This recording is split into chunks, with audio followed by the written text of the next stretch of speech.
Morning, everyone. Welcome to Trader TV Live, or I should say, welcome to the post.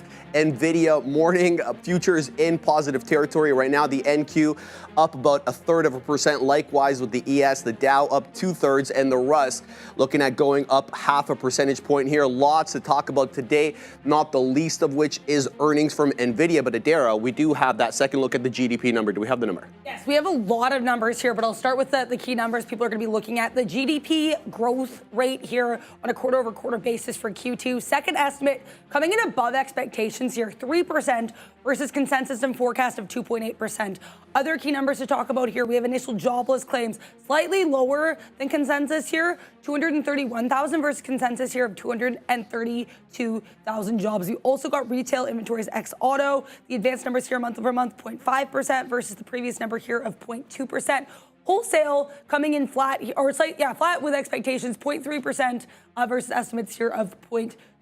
A couple other numbers here as well, but the key numbers here, higher than expected GDP, more or less flat here for initial jobless claims, guys. All right, yeah, the NQ above 19,500 right now, taking it in stride. Good news here. Lots to talk about. Apple being added to the favorites list, or one of the top AI lists for Citigroup. CrowdStrike reporting overnight as well. Better than expected, but down still about 2%.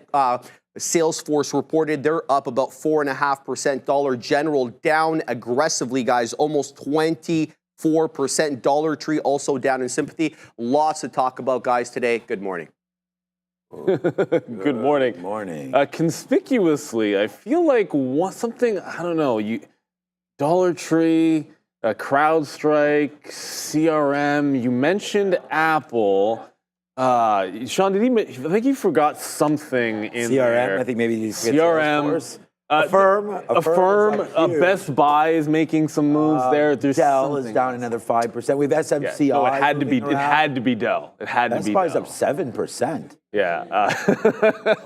I actually like Best Buy. Best Buy looks fantastic. Well, no, we're joking around. NVIDIA, obviously. NVIDIA, obviously. Down 3 points. Nothing. I don't even really want to talk about it. It is what it is. It's done a lot of volume in here. The only interesting thing is we're really cool. The volume's huge right now. 13 million? 13 million pre-market. That's absolutely huge for it, relatively speaking. And the reality is, it was just yesterday we had a chance to talk to Ryan Faluna, and he was mentioning the whole when a stock hangs around a range in the aftermarket for its earnings, playing the break away from that range. And I was looking around at all the stocks, and it's like everything broke well out of its range from the aftermarket, like Affirm's well gone. Like everything was just so far away. The only thing that's setting up for that trade of is actually NVIDIA, believe it or not. So look, they missed on margins, and that's the reason that people are going to give for them to be to the downside. But there's so much that's moving. Like, it's crazy. Affirm almost tagged $40. $40 was the next resistance past this 38 level, and you're already there, up 25 points. And as good as that is, Dollar General is equally bad. So that one is the dog of the day.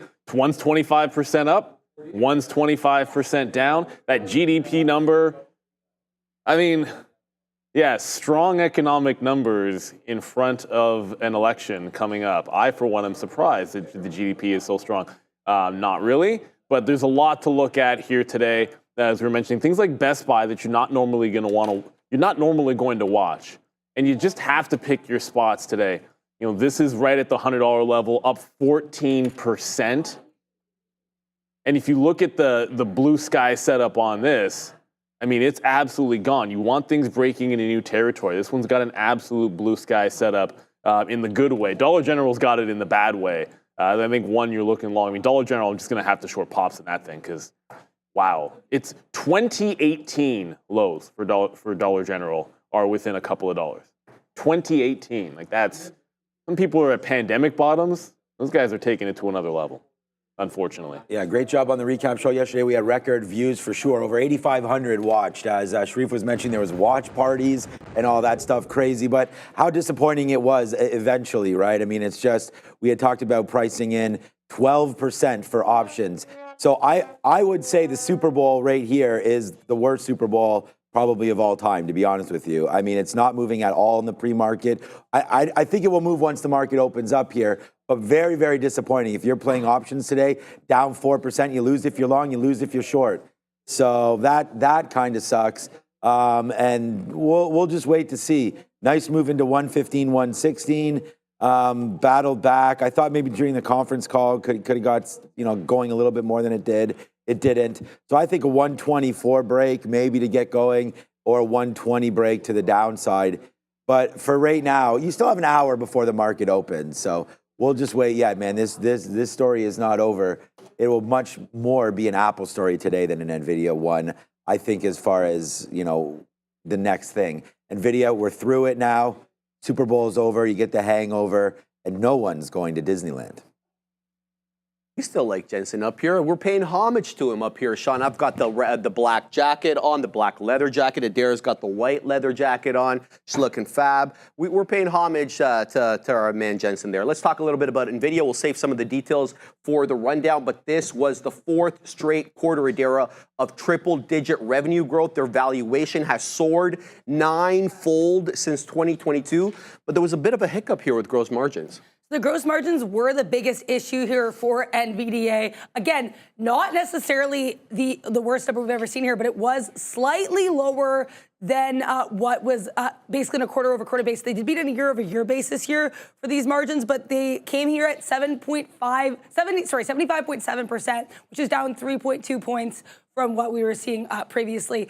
They also, though, did note there were lots of concerns, as we know, going into these reports with regards to Blackwell and Hopper demand, saying that they still expect to ship quite a lot of Blackwell and the demand is above supply, but Hopper demand also remaining strong. So trying to assuage some of those fears with regards to demand there. A lot of analyst commentary on this one already, guys, and more coming in. What's the look? Yeah, everyone's going to have their updates. The next days, incoming days and weeks, you're going to get just a host of price upgrades and downgrades as everyone sort of reacts to this. This is the last of the big ones. You have a few other, there's some other names that have to report. I don't think Marvell hasn't reported, but they're a small one. I think the concern might be here, like if their margins are already starting to drop, like what does that mean for anyone trying to sink into their market share? Like I don't wonder what's going to happen to like an AMD in a day like today. If NVIDIA loses 120, I thought it was far more likely that they could drag things down with it than they were going to be able to lift everybody. So I'd have some concerns with regards to like an AMD in here today. If you end up with, like we say, if we end up with just an inside move, like this 123.5, it's like bottom of the range. You hung out there in earnings. There was some support at 120. There was some resistance at 123 after things settle down. I think unless you're breaking back out there, I'm not all that bullish, and it needs to reclaim some of those lows and then make the wicks as if they didn't happen. That's always important to me. If you can have like that V-shaped recovery where you get right back to prior support and break it out, that'll make me a little bit more bullish. But you look across the board, and AMD right back to where it was, and it's sort of ominous, I'd almost say. Like if you lose the bid on NVIDIA, you're sitting right at the lows for AMD where it was before, this 145 level, which has been, a pretty decent one, and this has been a weak stock here on AMD. So I'm kind of concerned. Hey, I said ominous, Randy. What's wrong with ominous? I like that word, especially when you see now the magic. It's like it's expectations. I'm expecting you to pull that out of somewhere else at this point, man. Like, or you just come out with two, go with 4 or 5. But no, NVIDIA was a nothing burger, disappointment, I would say. No, Lulu reports today. Aftermarket tonight. Oh, they're down here. Yeah, they're down big, but that's a big one tonight. It's not all over just because NVIDIA reports, Randy, but thank you so much for the banana. Got to keep the energy up. That's what the coffee is for as well. There's going to be a lot of action today. We keeping them bears? For now? Sounds good. Thanks, brother. All right, thanks, Randy. Yeah, look, we just talked about NVIDIA. So yeah, down 3%, huge nothing burger. Big money wins again. Anybody, I feel like the market makers are just going to churn shares through again. I don't know. I'm not super impressed, obviously, with that one. We had a monster winner yesterday, $9 on SMCI, which we could have made more. As it went up to 15, actually at 445. That's going to be a pretty interesting level there to look at if you want to check out a stock like you know, SMCI is moving more than NVIDIA, you know, so it's like, just think about that. 447, 450, I think that kind of a break or a short, actually, we'll have to watch to see what NVIDIA does. If NVIDIA rips, I think we can get long SMCI, just because I know there's issues with SMCR, possibly fudging the books and all this kind of stuff, not going to be good. But 445, 450, definitely areas here. I would like to be short, and we'll try to be short. We'll have to watch the stock, though, into this area, 450, 460. I think that's pretty good. You got some help for you there with that move down yesterday, and then tried to get going and faded off 455. Then yesterday, boom. So let's see what happens. But SMCI, I think, is the prime for a little bit more action, a little bit more trading opportunities today than NVIDIA. We'll talk about Apple next here, Adara, because Citi added them to their top AI stock picks for 2025. Here's the look. They're basically saying the feedback on the iOS 18 beta has been good amongst developers. They're also talking about the transition of the CFO, saying that it really won't affect or not a major concern for investors. And then there is the Department of Justice suit against Google, which is supposed to impact revenue because of that $20 billion that they pay them. Yeah, I find it really interesting that they have this note saying that they're not concerned about the CFO impact, because a day before they viewed it as, quote, a bit negative. So that I find a little bit interesting from Citigroup. But it's interesting as well, they're really stressing this AI element ahead of the It's Glow Time event for Apple on September 9th. That's where they're expected to debut and unveil the iPhone 16. Another thing worth noting here, it's not just one of its top AI picks. They actually named Apple its top AI pick that is above NVIDIA, above other names like Arista Network. So this is a very, very bullish sentiment here coming from Citi, guys. All right, guys, Apple are already doing about 1 million shares. What's the look? Get that glow. Got to push it to the limit and live it until you swim them digits. We going to get that glow. We going to push them from the floor to the ceiling until we making a killing. You got to get the glow, Camp Low. I know there were watch parties in New York, but our watch party in the afternoon was fantastic for NVIDIA. And Apple is the forgotten one today. Okay, it's not going to be the forgotten one today. No, I think it's the one. Today it's the opposite. Okay, how about this? Apple's been the forgotten one for the last, let's call it the last week and a half, maybe. Like, if you look at what's been going on here on Apple, like, it's since the 16th or the 15th? Yeah, the 15th. 223 on the bottom, 228 on the top, and absolutely almost every single day you're getting some kind of a test near the top and some kind of a test adjacent to the bottom. Today we're potentially, hey, check that. We already broke 230. Yep. Well, never mind. We did actually break 230. So we're above that 230 level. As far as I'm concerned, there was a test yesterday to try and hold above 228. Anybody can plainly see what happened when it lost $228. It broke it at the open. It supported it exactly here. When it lost it for good. Then it was resistance. So I'm looking in there for dip buys. As long as you can hold 228, you made a new range on it. 230, who knows? Maybe you go downside early. It bounces off 228 or 228.5, somewhere in that range. And then 230 as a brick wall and is actually a bit of a breakout trade. But I'd rather be going dip buy hunting. You're coiling up on this stock. And if there are any concerns with NVIDIA, if NVIDIA loses the bid and some of the chip names and the AI plays lose the bid, if that's what the price action tells you, then I would think Apple, relatively speaking, can be one that can go in a situation like that, being sometimes a bit of a staple in that Mag 7. So I'm looking for the longs in Apple today. The first dip is into that previous top that we've been watching for the last week and a half. It's been a while we've been in this range. Keep saying it's time for us to break out of it. You're getting the hints of it finally. All right, here we go. It is going to be the number one trade for the sticky note today is going to be Apple, and it's going to be long. So it's right here. It's at 229. So we really, really like that opportunity there to go long. There it is. At 229. Upgraded and breakout past 330. 230, looking to touch all-time highs 237. So let's just wait to see what winds up happening. But I already like the stock. We're already bidding down here at 229.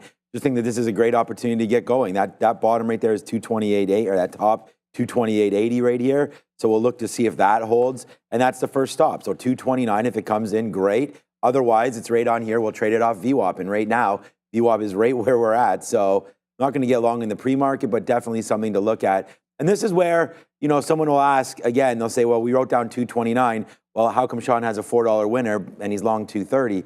And, you know, you have to look at this trade and play it for what it's worth. You're not always going to get the levels exactly that are written on here. They're just levels to look at if they come in. You still have to actually trade and become a trader and sometimes make calls.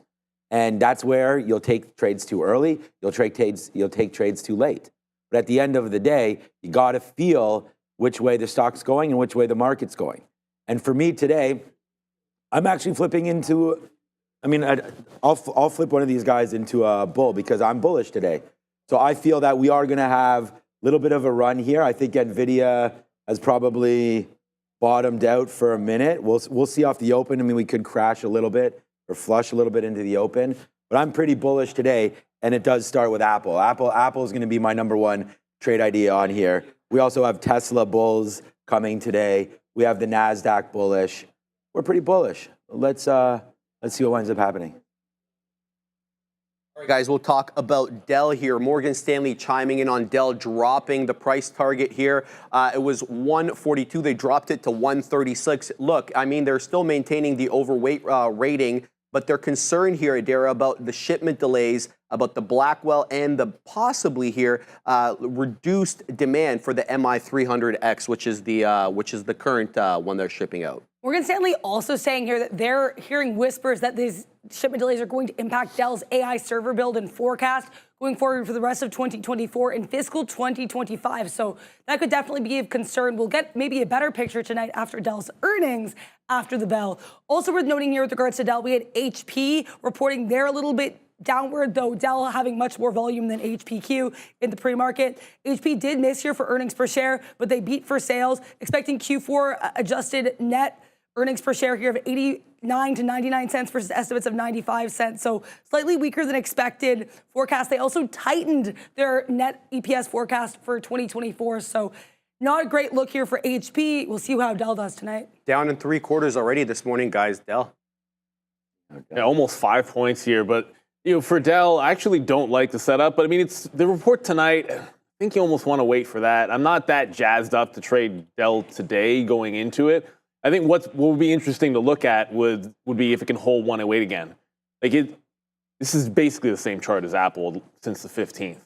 Like it just showed you the same thing where you consolidated off the top forever. Apple's breaking the top, Dell's breaking the bottom in front of their earnings. There is some sympathy to this, as you alluded to there at the desk.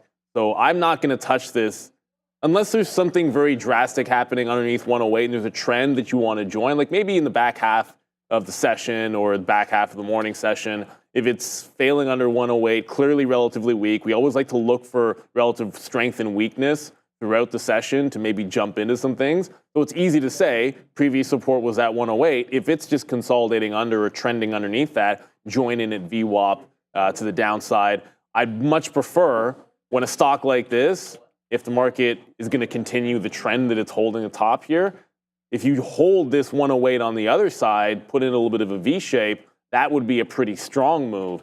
And then I'd like to join that to the upside. But ideally, we're going to sit this one out until we get those earnings. I want to see what their numbers are going to tell us for sure. Just getting some orders ready to go here. I'm going to go long NVIDIA at some point. All right, so I think the problem with Dell getting ready to go long Affirm on a 40 break as well. We'll talk about that. These are all on the sticky note. Go get that at Trader TV, Sean, of course.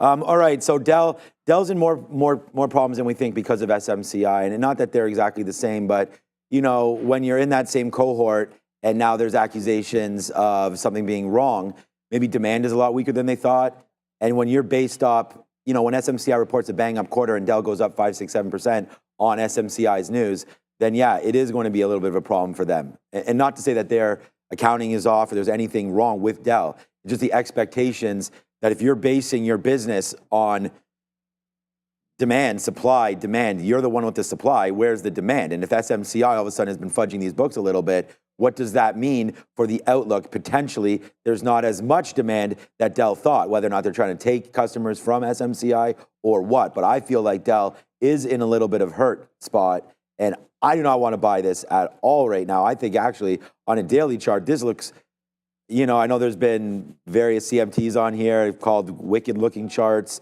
I think this chart looks really wicked awesome to the downside. So I think this 115 or something to support that, that's already resisted it. Now we get some downside pushes. So I'm going to say 115 here on Dell. Great short if we can get that. But playing in front of earnings is like, you know, unless you're playing NVIDIA in front of earnings, which absolutely did nothing. I think Dell's going to have a much bigger, like imagine Dell's down 4.5% here, didn't report. NVIDIA down 3%, did report. So, I mean, you know, I think we're going to have to continue to look here as this continues to barcode. But Dell ahead of earnings, very, very interesting. I like the puts rather than the calls. Upgrades and downgrades.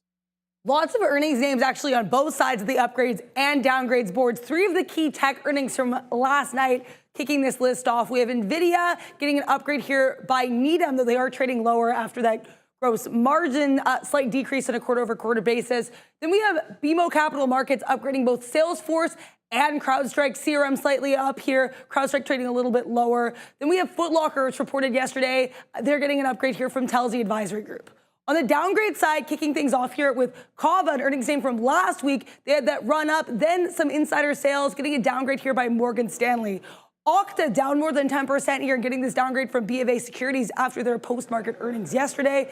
Kohl's getting a downgrade from JP Morgan Chase, and Bath & Body Works, which also reported yesterday morning, getting this downgrade from TSLA Advisory Group. Bit of an earnings theme here for this pretty exciting upgrades and downgrades list, guys. Thank you very much, Adair. And I want to get to Kava quickly, but just watch out if you're watching the futures and what's going on with the treasuries. TLT just got to a bit of a double bottom in here. There was obviously we just had strong GDP data.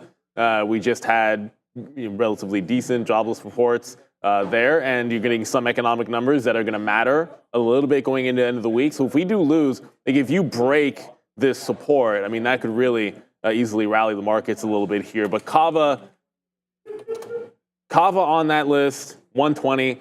We were looking at this one. It's been such an incredible run for Kava, no question about it. But since that pullback, all it was some insider selling that caused it to pull back off 120, or at least that was the story that day. So that's why you were gapping down. Now 2 days in a row, you got the 120. We had other fish to fry, but that 120 level held up rather nicely on Kava as resistance. I think maybe looking right back at that. If it breaks it out, got a clean gap to the upside, and as long as it holds the top end of that range, Kava has been on an absolute run, but it's got a big reversal candle, and now you're getting a little bit of a trend in on Kava. It's probably going to settle down at some point. There always seem to be buyers for this, but right now it's in a bit of a downtrend off that 120.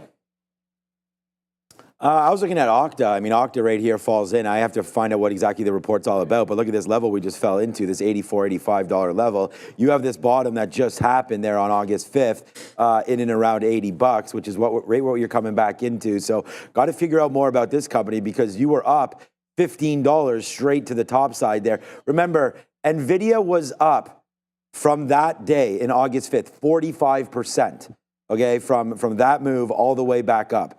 Right, and so you've had a lot of these names that have really got way overbought off of some of these bottoms. Okta coming back in, find out more about this business. But I mean, you have to somewhat like the stock if you like the business. So this would be one to research for sure. Okta has had huge moves upside. You know, it has the power to go. So I feel like this. Whenever you get a downgrade like that, you want to figure out what's going on, especially off earnings, which is when they normally happen. So I'd say give this a couple days, but if it hangs in and around this 82 and you're pretty bullish about the market, then I think OKTA is a buy down here. So we'll wait to see what happens to Okta today, though, down 12.5% off earnings and downgrades. Not a great look, but I like Okta down 12.5. We'll see. Tesla here real quick before we start the rundown. We'll talk Tesla here quick before we start the rundown. Yeah, so up 1.5%. There was this headline here. So obviously Canada introduced tariffs on Chinese-made EVs to take place October 1st. That could have included some of Tesla's cars, specifically the Model Y that's manufactured in Shanghai. Tesla did approach the Canadian government about a different tariff. Dara, what was the response? Right now, we don't have a ton of reports here. it was basically an anonymous source citing anonymity due to, of course, the sensitivity of the situation, basically saying that apparently, it's interesting too, apparently Tesla does not actually disclose its Chinese exports to Canada, which is pretty interesting, but they wanted a similar rate to what they have in Europe. You know, there are some considerations here for Europe, for Tesla, with regards to their tariffs, so we're gonna have to see how that goes. Apparently, they have not spoken to Canada since Monday, since the announcement, which is worth noting. This was reported late yesterday, guys. All right, guys, up 1.5. Yeah, the tariff story, I mean, does Canada matter that much? No, we love our country, but we're not the exactly, what? Sharif, we're not the biggest market in the world, ultimately speaking. So we already know the tariff wars, the protectionism that's going on all over the place. Canada adding themselves to that list is not going to make or break anything. It's just, you just got to be able to speak real. I love our country too. We're not that big at the end of the day. In some things, certainly fantastic, but Tesla just bounced the 200-period SMA. So good companies that hold that level are usually good. The last time it did this, so, I mean, technically it was breaking back above it, but the last time we were here at this price, it was resistance at 03. It was a test above, a pullback underneath that held the line, and then the day after it held the line, you had the biggest candle that it's seen, I don't know, since somewhere over in July. So all it has to do here is, I mean, there's two ways you can play this. If we go down, you've got your 200 SMA down there at 202.5, 203, somewhere in that area. If you break out, you have not yesterday's high, but like this high in here. Clean 210, that 210.5 level that everyone's been focused on. So either you're going long off this, but if you can't break out the top, you got to wait for it to pull back into the bottom. And if we do break out that top, 11's got a lot of room to rally here on Tesla. I love that 200 SMA in a general sense on names like this. When it holds that level, I like to look for longs. When it loses that level, I like to look for shorts in a simple vein. And that's usually for the big cap names. I don't care as much about the 200 SMA on smaller stocks. All right, here we go. Tesla will be on the sticky note again today, so we'll watch out for that one as we'll hit that. All right, so there it is, Tesla right there, 206 support. We want to go long, 210 long break. So tariff talk, but it doesn't really matter. I feel like 200 is something. You're not going to go long 206 and hold the 200. I just wonder if it's just gotten hit too much over the last little while. You know, not too much story has changed. If we're going to be bullish the market, which we are, you got to feel one way. I'm gonna try this long. So if this dips back in, there it is. This is on the daily chart. We have about the 200 period is at 203, which is what we've bounced off of. So I like that bouncing back off. I think there's an opportunity there. 206 is the 200. I mean, it's getting higher and higher. Again, when we wrote this, it was down here, but 206 was the 200 period moving average and a spot yesterday afternoon that we stopped in and around. I like those levels. It's the 50 period on the 20-minute chart. That's 207. We're already above it. I like Tesla right there. I also think that you have an opportunity, and we'll see what winds up happening, but what about a break right here of this high? 210.50 right there. So I think this is another opportunity to make some cash on Tesla.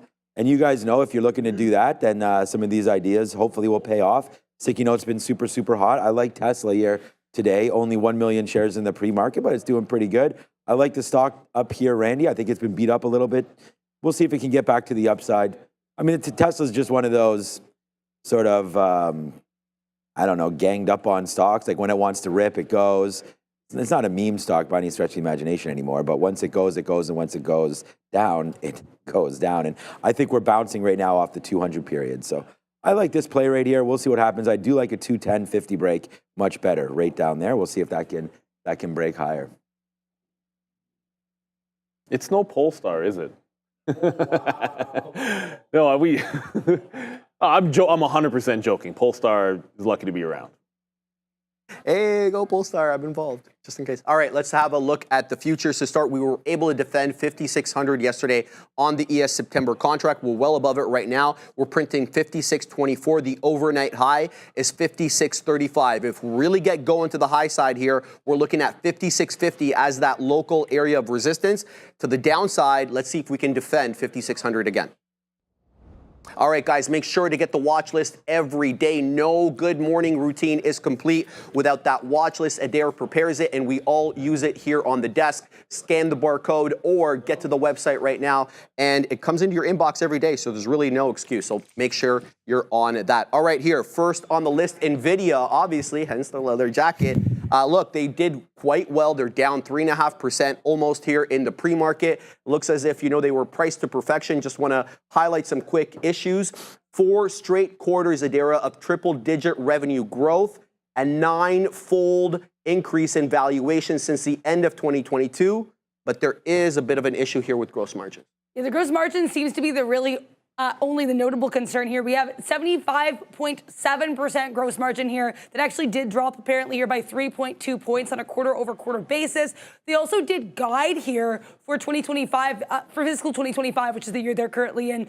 They're guiding here gross margin in the mid-70s. People were looking for 76.4% gross margin for the year for guidance. But that being said, the numbers, as Sharif said, they did beat here. Earnings of 68 cents per share versus 64 cents per share expected. Sales here of $30.04 billion versus estimates of $28.68 billion. So quite a significant beat, but it's also worth noting here, I did see some news passing around as well that I guess analysts were looking at these earnings whispers coming out yesterday afternoon that actually had NVIDIA doing a little bit stronger revenue than the beat they already reported. So maybe some earnings whispers expectations there influencing the stock price. And it was interesting commentary on the call yesterday, guys. Jensen was pressed by some of the reporters with respect to the focus of revenue only coming from hyperscalers. And he pushed back on that. And he said the revenue is coming from more sources than basically implying that there are non-hyperscalers really getting in on the AI GPUs, guys. Yeah, which obviously you're going to want to see because, while the hyperscalers got money to burn, at some point, they slow down their cycle of refreshing and they slow down their spend, which hasn't happened just yet. You almost feel like all the best news came when you found out that Meta and Google and all the bad boys were just going to continue spend. And maybe next quarter we'll see how those big names are they still saying the same thing? And maybe that'll be a bigger catalyst for percentage moves for NVIDIA. I don't wonder if that's not true. When that spend goes down, you could actually be looking at some hurt for NVIDIA. For now, when you're watching the aftermarket show, there were some crazy prices that happened, but for the most part, if you saw where the liquidity, when we had level 2 up, we saw where the liquidity was really comfortable stepping in. You had wicks up and down. It got down as low as 115 at one point. It was up as high, breaking out the 127. But for the most part, it was $120 where the buyers made a lot of stands, and it was 123 in here where they were sort of exhausting a lot of the stacking of the bids. It's 123 change. So I think inside of that range, if you have a nothing day, we stay inside of that range. But if you break out of this range to the downside, I don't want to be fighting NVIDIA till like 115. But if you can take this out to the upside and hold bids above 123, I think it looks fantastic. I do also have eyeballs on AMD.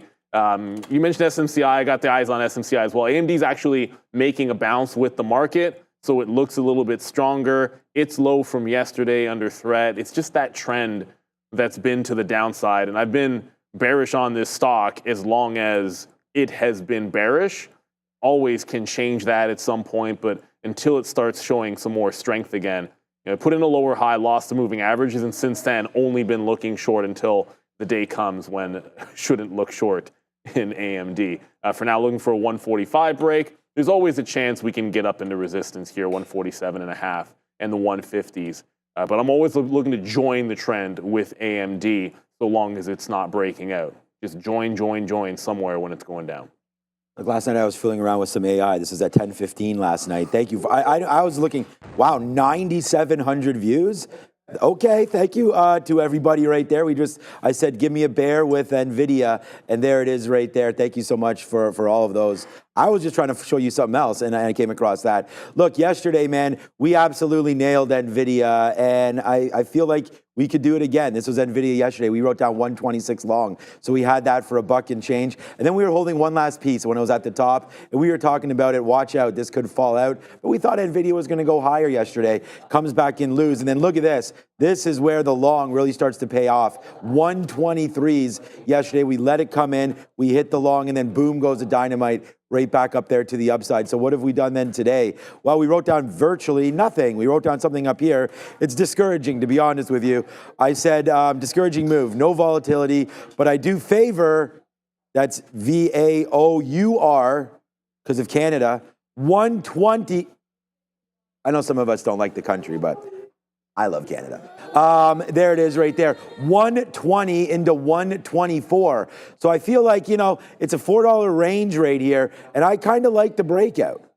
So, I mean, if we can break out through on NVIDIA, there's 123.50, this little top there. Actually, that's 123. That wick is 123.50. Not too worried about that. But what about just where we were yesterday at the close? 126, 127. I could see some resistance as we go to the high side in this 126 to 127 area as traders decide if NVIDIA wants to go green or not today. But for me, I think this is a buy down here at 120. Anybody can clearly see that level. But I am not standing in front of it.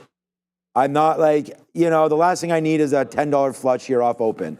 You know, you never know. We've seen these stocks just get hit. Like, think about this, actually. Here, let me show you this chart. You know, for those of you that think NVIDIA is bulletproof, it's definitely not. Right here, this is 140, right? So that's a 140 high. That's a $90 bottom. So you lost $50 on 140. So right into there, you lost 35% just in a month. Maybe a little bit more than a month, whatever that was. June to August. So 7 weeks, you lost 35, 40%, only to gain it right back in a matter of 2 weeks. So the volatility's here. This name could definitely get slipped up, man. I mean, when everyone's buying it on these dips, when it comes into 104, 105, and then it gets lower, where's the pain threshold? I'm wondering if people are using 90. I don't think we're anywhere near there. I'm favoring the long today. But I'm not sure this doesn't get hit off the open. So let's let it settle down and we'll try to find a bid. The idea today is long NVIDIA for sure for me, and probably short no chip names. I mean, unless this gets going. Unless this gets going to the downside and we really have a clear direction, I like the long here. I feel like anybody banking on a short. I mean, we had Ryan Faluna on here saying that if it missed, remember I was like, when are we going to get that 12%? I think we all agreed we weren't going to get it to the upside, but we're also not getting it to the downside. So for me, this is a broken stock right now. And when a stock is broken and it's been the leader, I favor longs again. The market's up. Let's see if it wants to work. I mean, I like NVIDIA long. We just got to work our way into it, and it won't be the first couple minutes.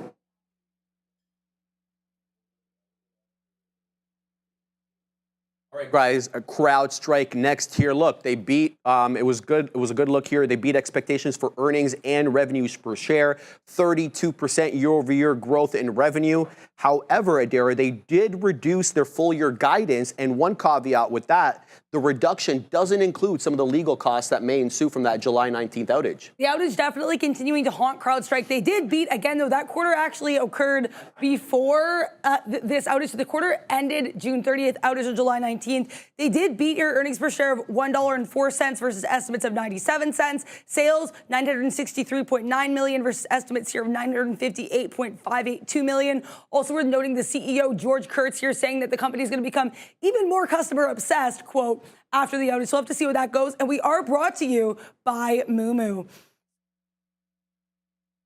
Oh, get it ready. Brought to you here by Moomoo. Looking to maximize your idle cash? Earn 8.1% on idle funds for up to 3 months. Plus, U.S. users can take advantage of up to 15 free stocks and $300 in cash rewards. Hey, Canada, you're not left out. Enjoy 6% on cash balances, along with a 2-month commission rebate. Sign up with Moomoo and trade global markets with just one account. Gain access to an extensive range of data on stocks, options, and ETFs, complemented by over 100 charting tools and indicators, price forecasting, weekly rating reports, and instant alerts, all designed to elevate your trading game. For more details and the full terms and conditions, scan the QR code or click the link in the description. Thanks to Moomoo for sponsoring this portion of the show. Man, I wish that the CrowdStrike chart looked like that chart on the Moomoo graphic there, but it doesn't. I wish I could tell. I wanted to say something good about CrowdStrike, and what can we say? It's higher than its recent lows. It went up and it went up in the aftermarket initially. That's also a good thing. I don't know. Look, it double bottom yesterday. it seems to try to hold on to this in the other direction. So there's a consolidation right underneath the double bottom. Technically, that would set it up for a break. I just don't like this daily chart on crowd. Like ideally, like you had a brick wall, and if you go right back to when they had the breach and look where the stock settled down, it essentially just came, a couple of days, settled down and broke down, and then for like a week and a half going into earnings, you settle down at the same price. You essentially fail a break at the top. You're trending down into earnings. Earnings traps people long and then breaks back under. That looks pretty bearish to me. So I actually it only moved 1%. It's not a lot of volume pre-market, so it's not really on my list of things to trade. I feel like Dell about this one. Like as long as it doesn't break above 261.50, yeah, carte blanche to try to enter into some shorts. I wouldn't want to rush in right away. It's not moving enough. This is the thing. It's not moving enough to want to do something at 9:30. And I think when that's the case, you should be willing to take this and say, if it's going to go, then let's just do something with it later. And I have my line in the sand, like my over-under, and later can mean if the opening range holds under, I just simply would look short later, and if it holds higher, maybe look for some longs. But, the good news for anybody that's in this space is, Palo Alto is doing absolutely fine. Not a lot of price action here, but a much healthier looking chart. I mean, the literal opposite of the chart for CrowdStrike. I mean, Palo Alto pulls back off highs into like a previous resistance level and is bouncing off of it, right? So a stock that goes higher and bounces off of previous highs to the buy side, that's a stronger looking stock. Still don't see much of a day trading crowd. That's more like a join it after the opening rush. And another one that looks a little bit interesting, or a couple that look a little bit interesting, more interesting than CrowdStrike, are on the list. Let's head back on up to the desk. All right, let's talk about Salesforce here. What a report here, Adara, up almost 4% here in the pre-market. Let's talk about some of the report here. Revenue grew 8% year over year. They exceeded expectations on both earnings and revenue. Net income, also increased. They are seeing some people resign, though. The chief financial officer of this company also stepping down, Amy Weaver. She's going to remain with the company, though, Adara. What else is a look here? Basically, we have here pretty strong guidance for Q3 2025. They're in fiscal 2025 here, Salesforce. $9.31 billion to $9.36 billion versus $9.23 billion expected for their revenue guidance. Also a beat here for their EPS guidance. Though their fiscal 2025 revenue outlook kind of more in line with expectations here. They guided $37.7 billion to $38 billion versus estimates here of $37.84 billion. So a bit more in line. In terms of the 2025 numbers here for this quarter, $2.56 versus estimates here of $2.36, and then sales $9.33 billion versus $9.23 billion expected. So nice beat, generally pretty strong guidance. And it was interesting here because on the call yesterday on the interview with Jim Cramer yesterday, Mark Benioff outlined some of the AI offerings that they have. Einstein Copilot supposed to be good for merchants. Agent Force AI. This is supposed to take on Copilot specifically, directly competing with that, as well as the new AI agents that you're going to be able to chat with directly for business to business, guys. Yeah, 4% not bad for CrowdStrike. Certainly, it's been recovering really nicely. It had a rough go at it back in May, and since then you got a couple of lower highs or higher lows, I should say, and you've got a decent trend to the upside.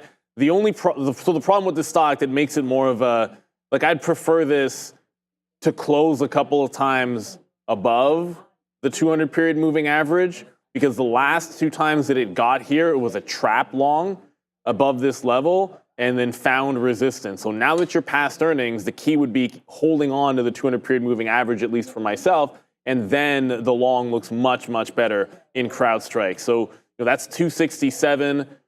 If you look at it in the aftermarket, you've got that range bottom essentially on the breakout at 267. We're up as high as 274, and now we're at 270.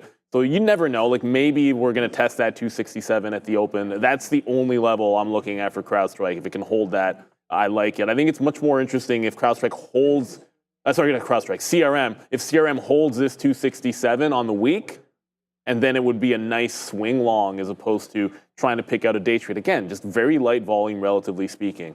And I look over at Tesla's volume, Apple's volume, Affirm's volume. We haven't talked about crypto. We'll get to Dollar General as well, and then of course NVIDIA, AMD. It's gonna be hard to squeeze these names in. You can't look at 10 things off of the open.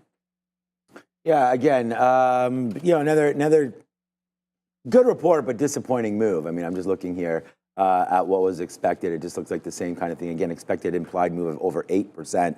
So we come in half of what's expected, but it's still nice. I mean, we talked about CRM here. It is the 200 period moving average. If I let this load up, I'm sure it will. There it is right there. So, I like the play. We talked about this yesterday. I talked about this with Brian Shannon on Tuesday when I was like, hey, man, this is the stock that I'm actually most interested in because it was at a key level looking to break out. And if we got the other way, it was a problem. I already said that we had bounced off of the 50 period moving average, which looked pretty nice right there and held it okay. Obviously, in that dip down day, I mean, we can always use those as reference points for lows, but at the end of the day, it kept on working. Finally now, we just poke our head above the 200 period moving average for Salesforce. I really like this name. I think you can buy it back in, but that bottom right there is only 268. So that's like a rounding error off the open. So again, 268 is also the 200 period moving average. It's where we kind of got to yesterday before pulling back. So I think 268 long is something that we need to look at here for Salesforce. So that's my kind of a call. I'm glad I'm long the stock here. Been long forever, so I have no idea the price. But at the end of the day, I feel like this is now going to work. If the market can hold where we go, I think 290 is in play right now. Maybe even today, if the market rips and this thing puts on another 4 or 5%, I mean, you could get into this 280, 283-ish area, and then you're looking at 290 tomorrow. So I feel like it's pretty good. Let's see Salesforce. I think it continues to work for the next couple of days, as long as the NASDAQ does what I think it does. And remember, we turned over into a bull, and right now we're going straight up. So let's wait to see what happens here, as Apple's probably leading the way. And there goes NVIDIA. We said we only wanted to be long, right? There's 122 trying to go up, man, battling on VWAP. This was the play for me. I mean, as it was written, right down there, 121, play it back to VWAP. Let's wait to see what's going on. Here comes 124 is the look for the break right there. That's 123. That's 123.50, 124 is sort of that bottom area there from yesterday afternoon. We'll see if we can get to that level. I think we do. And so that's just about, we don't have the trade on, but it's a few handles there. That's 19,473. So you're up about, 30 or so handles here since we turned this guy over into a bull. So let's see if it continues to work out. I'm going to just double check Apple quickly because I assume, there it goes. So Apple also helping lead the way. Some of these dark pool wicks are, maybe I'll just clean this up because I'll be looking at Apple, but then there's some right here too. So it's just a lot of work, but that was 9 o'clock. So that never happened. But there we go, man. I like the long today. We've talked about that and some of the stocks are reacting. These next two stocks are going to be the opposite of each other. Let's start with Dollar General here, down 25 2/3 here in the pre-market. Adara, they missed on EPS, they missed on revenue, and they're citing economic pressure on their customer. The least bad thing that can be said about this report is that they did have a 0.5% increase in store sales for Q2. That is the most bullish thing that can be said about this report. They missed your GAAP earnings per share of $1.70 versus estimates of $1.78. Sales $10.21 billion versus $10.368 billion expected. They did it. The CEO Todd Vassos, as Sharif was just alluding here to, saying that the softer sales trend are, quote, partially attributed to a core customer who feels financially constrained, but also saying that the company needs to, quote, control what we can control. They also cut their guidance here for fiscal 2024 EPS and revenue. So again, very little positive to say about this report beyond that 0.5% store sales increase. Dollar Tree guys down 6% in sympathy. Keep your eyes on that one as well. So the way I kind of look at a lot of retail is if your stock price is underneath the COVID lows, that's a really, really bad thing. Because how can anything be worse than that? It's like that was the low point for anyone in retail. Like nobody was going out and buying anything. That's the absolute worst. And I have to you got to pull up a weekly chart here. What am I even doing on a daily chart? Because let's not even bother with that and show a weekly chart. Look, you're underneath so many levels that finding a place to go short is going to be tricky on pops. I want to be patient with this. So you had this recent bottom just last year in 103. Your COVID lows are all the way back at $125. This has been bad for a hot minute. And then you have to go back to 2018, like right in here somewhere, where this had like an 88 double bottom. That's the, hey, there's some support theoretically at $88 from 2018. Like, good luck whether or not that's going to have any significance, to be honest with you. But if there's going to be a chance to short it, it's going to be SSR, obviously. We've seen things like ANF just continue to go down after it had a bad day. We saw Pinduoduo do this as well. So whether or not you get back to where the only real buying happened in the pre-market here, or that 100 level, the 102, that was a previous bottom just recently. I don't know if you can get up there, but I want to try to short a pop. Just have to be patient. Maybe it does SSR bounce up to 101, 100 to 102, and then I can grab a short in there. Or it could maybe bounce, turn it VWAP. I just want to be patient and looking to short pops in Dollar General. Just respect the weak stocks for being weak. We missed out on an opportunity because of focus on SMCI yesterday in the morning and missing a bunch of punches to the short side when it was SSR, and then didn't end up taking the continuation on ANF. And that was a gorgeous continuation. That one popped pre-market into VWAP. It popped into VWAP right at the open. It popped into VWAP right at about 10 o'clock and was essentially trend down. That's what I'm looking for Dollar General, something like this. If it ends up just breaking out all those levels and never gives you a curl, fair enough. But if I see a pop and fade like ANF did and I haven't taken a shot at Dollar General, to me, I think that's a fail. Simple as that.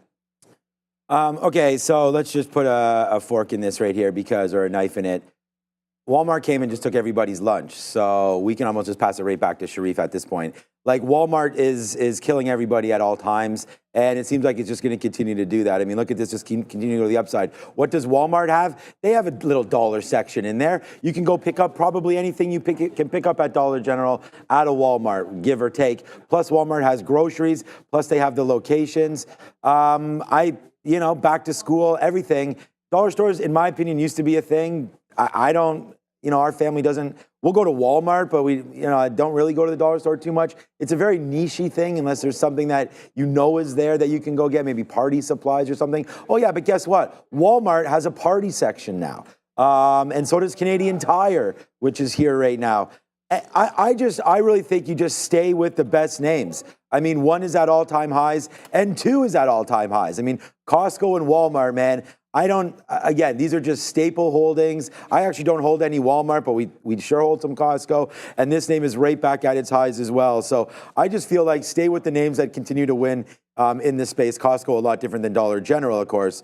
A little different membership situation there at Costco. Yeah. But I just really equate Walmart to sort of the Amazon as it's killed a lot of businesses. And I think the dollar store right now, just the way Walmart's operating so efficiently, people buying that stock, dumping the rest. I think it makes sense. Told you this would be the opposite of Dollar General. Let's look at Affirm here, up 24 2/3% right now. What a beat here, Dara. They exceeded expectations on the top and bottom line. The revenue climbed 48%, and their net loss, which they had about $206 million net loss on the same quarter last year, that narrowed significantly to about 45. So decent report here. I mean, also, if you look at it compared to estimates, Beyond Growth is pretty strong here as well. Adjusted losses here, 14 cents per share versus estimates of a 51 cent per share loss. That is a pretty significant beat. Sales here, 659 million versus estimates of 603.66 million. Their guidance for Q1 2025 well above estimates here, 640 to 670 million versus estimates of 603.66 million. Also worth noting, they had a 42% year-over-year increase for the transactions on the Affirm network, with their gross merchandise value growing more than 30%. And they did cite, guys, the new partnership that they have with Apple, Amazon, and Shopify, expecting more revenue generation from those. Squeeze. I was surprised that it's only 9% short float here. Affirm, we're just used to Affirm being a larger short. I have news for you. I think that's wrong. No, I don't think it's the same number. Obviously, those numbers, when you look at them, they're a couple of months. They're a couple of months delayed, and I've always expected to be higher. But either way, I'm calling it a squeeze. Oh, Dad, 11% only. See, okay. Like, really, people have stopped shorting this when it was trending. Like, really? Because look at it trend right back down in. You would have thought the shorts started leaning on this again the way it went. So I understand why the short float dried up a little bit when it broke out in last year. But this year, it's been only trend down. You're now breaking that trend. You started breaking the trend before earnings. You're above the 200. You broke out at 35 here. 36 was prior resistance. 38 was another level. All those levels look solid for dip buys. The next resistance is here at 40. Support the resistance at 40. I feel like this should mirror Chewy yesterday. It's a much bigger move than Chewy, but Chewy gave you ample opportunity to dip buy. It held on to the pre-market lows, and then it held on to VWAP, and then it took out the top. And the top was that 28 level. And so that eventually happened, and then it got to the 29 and then 30. I think this is the same thing going into 40 here on Affirm. Just look for it to hold on. Pre-market highs is VWAP. Pre-market lows is around that 38. And as long as it holds on to those levels, just going to look for a continuation squeeze long. I think imbalances just came out. So we had a huge trade on KSS for the short break as well, which is right there. That's that long. Break. Long break on a short float, I meant to say. And then I guess I did. Oh, this is Chewy to the short side right there. No, sorry, that's the NASDAQ. Here's the Chewy break of 28 that Neil was talking about. I don't have any other pictures on this, but our best out was 30s. So that was a nice $2 win there off of this break of 28, which was that top, and we had sort of looked at that. So Chewy yesterday obviously wasn't up as much as Affirm is, but Affirm is back on my radar now as we watch out for a 40 break. I have a small bid to go through there, so it will automatically trigger if and when we go through 40, but it's not a huge amount of shares because, again, like we're kind of bullish today. We've talked about that. But we are on pins and needles because it's all hovering around one name, I feel like. And that's going to be what does NVIDIA wind up doing? And then on the other side of it, does Apple really want to hold this 230 area? Okay. So that's going to be a question mark coming through today. Apple's is dollars away from an all-time high, believe it or not. Apple's going to get to this all-time high. September 9th, 10th? Whenever their releases and they start dropping some of the details about their 16, I think this stock really rallies. So watch out for this break there, and then maybe a fade after the event or into the event. So we'll have to wait to see. But I really think Apple today holds the key, and as long as this name stays above, I mean, we have the 200 period here at 229, which is where we're bidding. So that's going to be very, very important. So I do like Affirm through that level. I'm not going to play any dip buys today, and I've already said that. I really like NVIDIA at 120. But the thing is that you sit here and then you're just battling how many shares to take. Because yesterday at 123, it came in. We got stopped out the first time because it broke through. Then it based. Then we ripped the long and took like $3-4 on that. So I'm pretty confident we could do the same thing here again today. But who's to say that NVIDIA won't come back in and test this 118, 117? I mean, a $3 drop on NVIDIA is just like any other day, let alone an earnings day, especially one where it's underperformed so far any expectations. So I'm definitely on the NVIDIA watch today, definitely on the Apple watch. And then I have, hey, what's up, Apple Watch? How's it going? And then we also have right here as well, TQQs on lookout. Yesterday, we absolutely nailed this. Hundreds and hundreds of, I just got long on something. Hundreds and what did I get long on? Hold on a second. Apple. Oh no. Okay, so Apple just fell into 360 to sell. Yeah, Apple just fell into 229 here, so I got to deal with this one. But we also do have. Okay, well this is a pretty monster trade. We have on board right now. Oh my God. Money. I mean, this is $1 on more shares than I can imagine I'd ever have in the pre-market. Man, that's it. Dollar Club, $1.30 right now off of the sticky note. All right, back over to Sharif. Did you see the bit there? No, I did not, dude. I just seen the money. Sean, wishing you all the luck there. All right, guys, we're talking about the commodity channel index today on how to trade. It is another kind of indicator we use to gauge overbought and oversold. So make sure to check that out with Adair and I on how to trade at 11. Man. I actually thought it was a dark pool. I have these dark pool wicks. We have 1 minute to go. We have these dark pool wicks that come in there. They're overnight prints, but it looks like they just dropped the bid. There was a sell imbalance very quickly. It is 350,000. It's been there and back, and now it's gone. Oh, now it's there again. NVIDIA was there for a 350 sell. Now it's gone. I saw both of those there. I saw Google for a small sell imbalance as well. And with only 40 seconds to go, we didn't really get to Best Buy. Very strong move for Best Buy. I like the long continuation, but it's so far away from any levels. I don't know if we're going to get a shot at Best Buy. At the open, the focus is going to be on NVIDIA, and we also didn't mention enough about SMCI. I just want to very, very quickly go over SMCI. You know what happened yesterday, hopefully? The bottom yesterday in the afternoon was a 420. If it can hang on to 420, it's SSR today, right? So short sell restricted continuation down over 10%. So if it does a bit of a dip and bounces off that 420 level, I'd look for an SSR bounce on SMCI. That's about the only thing that we didn't get into. In 3, 2, and 1, ring it, Adara. The market's now coming back in, man. That was, here comes Apple right back in. So there it goes, man. That's why you do take profit when it rips up there. Like, that was unbelievable. We still had 1/3 of that trade as it falls right back in into 229. It's Apple, and we've got it. Tesla does break that 210. I'm going to take a piece out here right now at 210.40s. NVIDIA 120. Yeah, okay, good. We're so right now we're long Apple at 229 and we're long Tesla here at 210. And then there goes NVIDIA, I guess. Oh my goodness. Okay, so forget about the drop and pop in SMCI. SMCI just broke $445 to the upside. So there was no dip. That's the one. I thought it would come right in off the open. Obviously, that just didn't happen. Wow. So that was a huge move. Another move down on NVIDIA. NVIDIA is now holding 120. This is the spot that I want to see if it can hold above. Going to try to jump into the long, as long as it holds this level, 119 and a half here on NVIDIA, the current local bottom. Is that a Dara already? Dara? Nokia selling off pretty harshly here right off the open.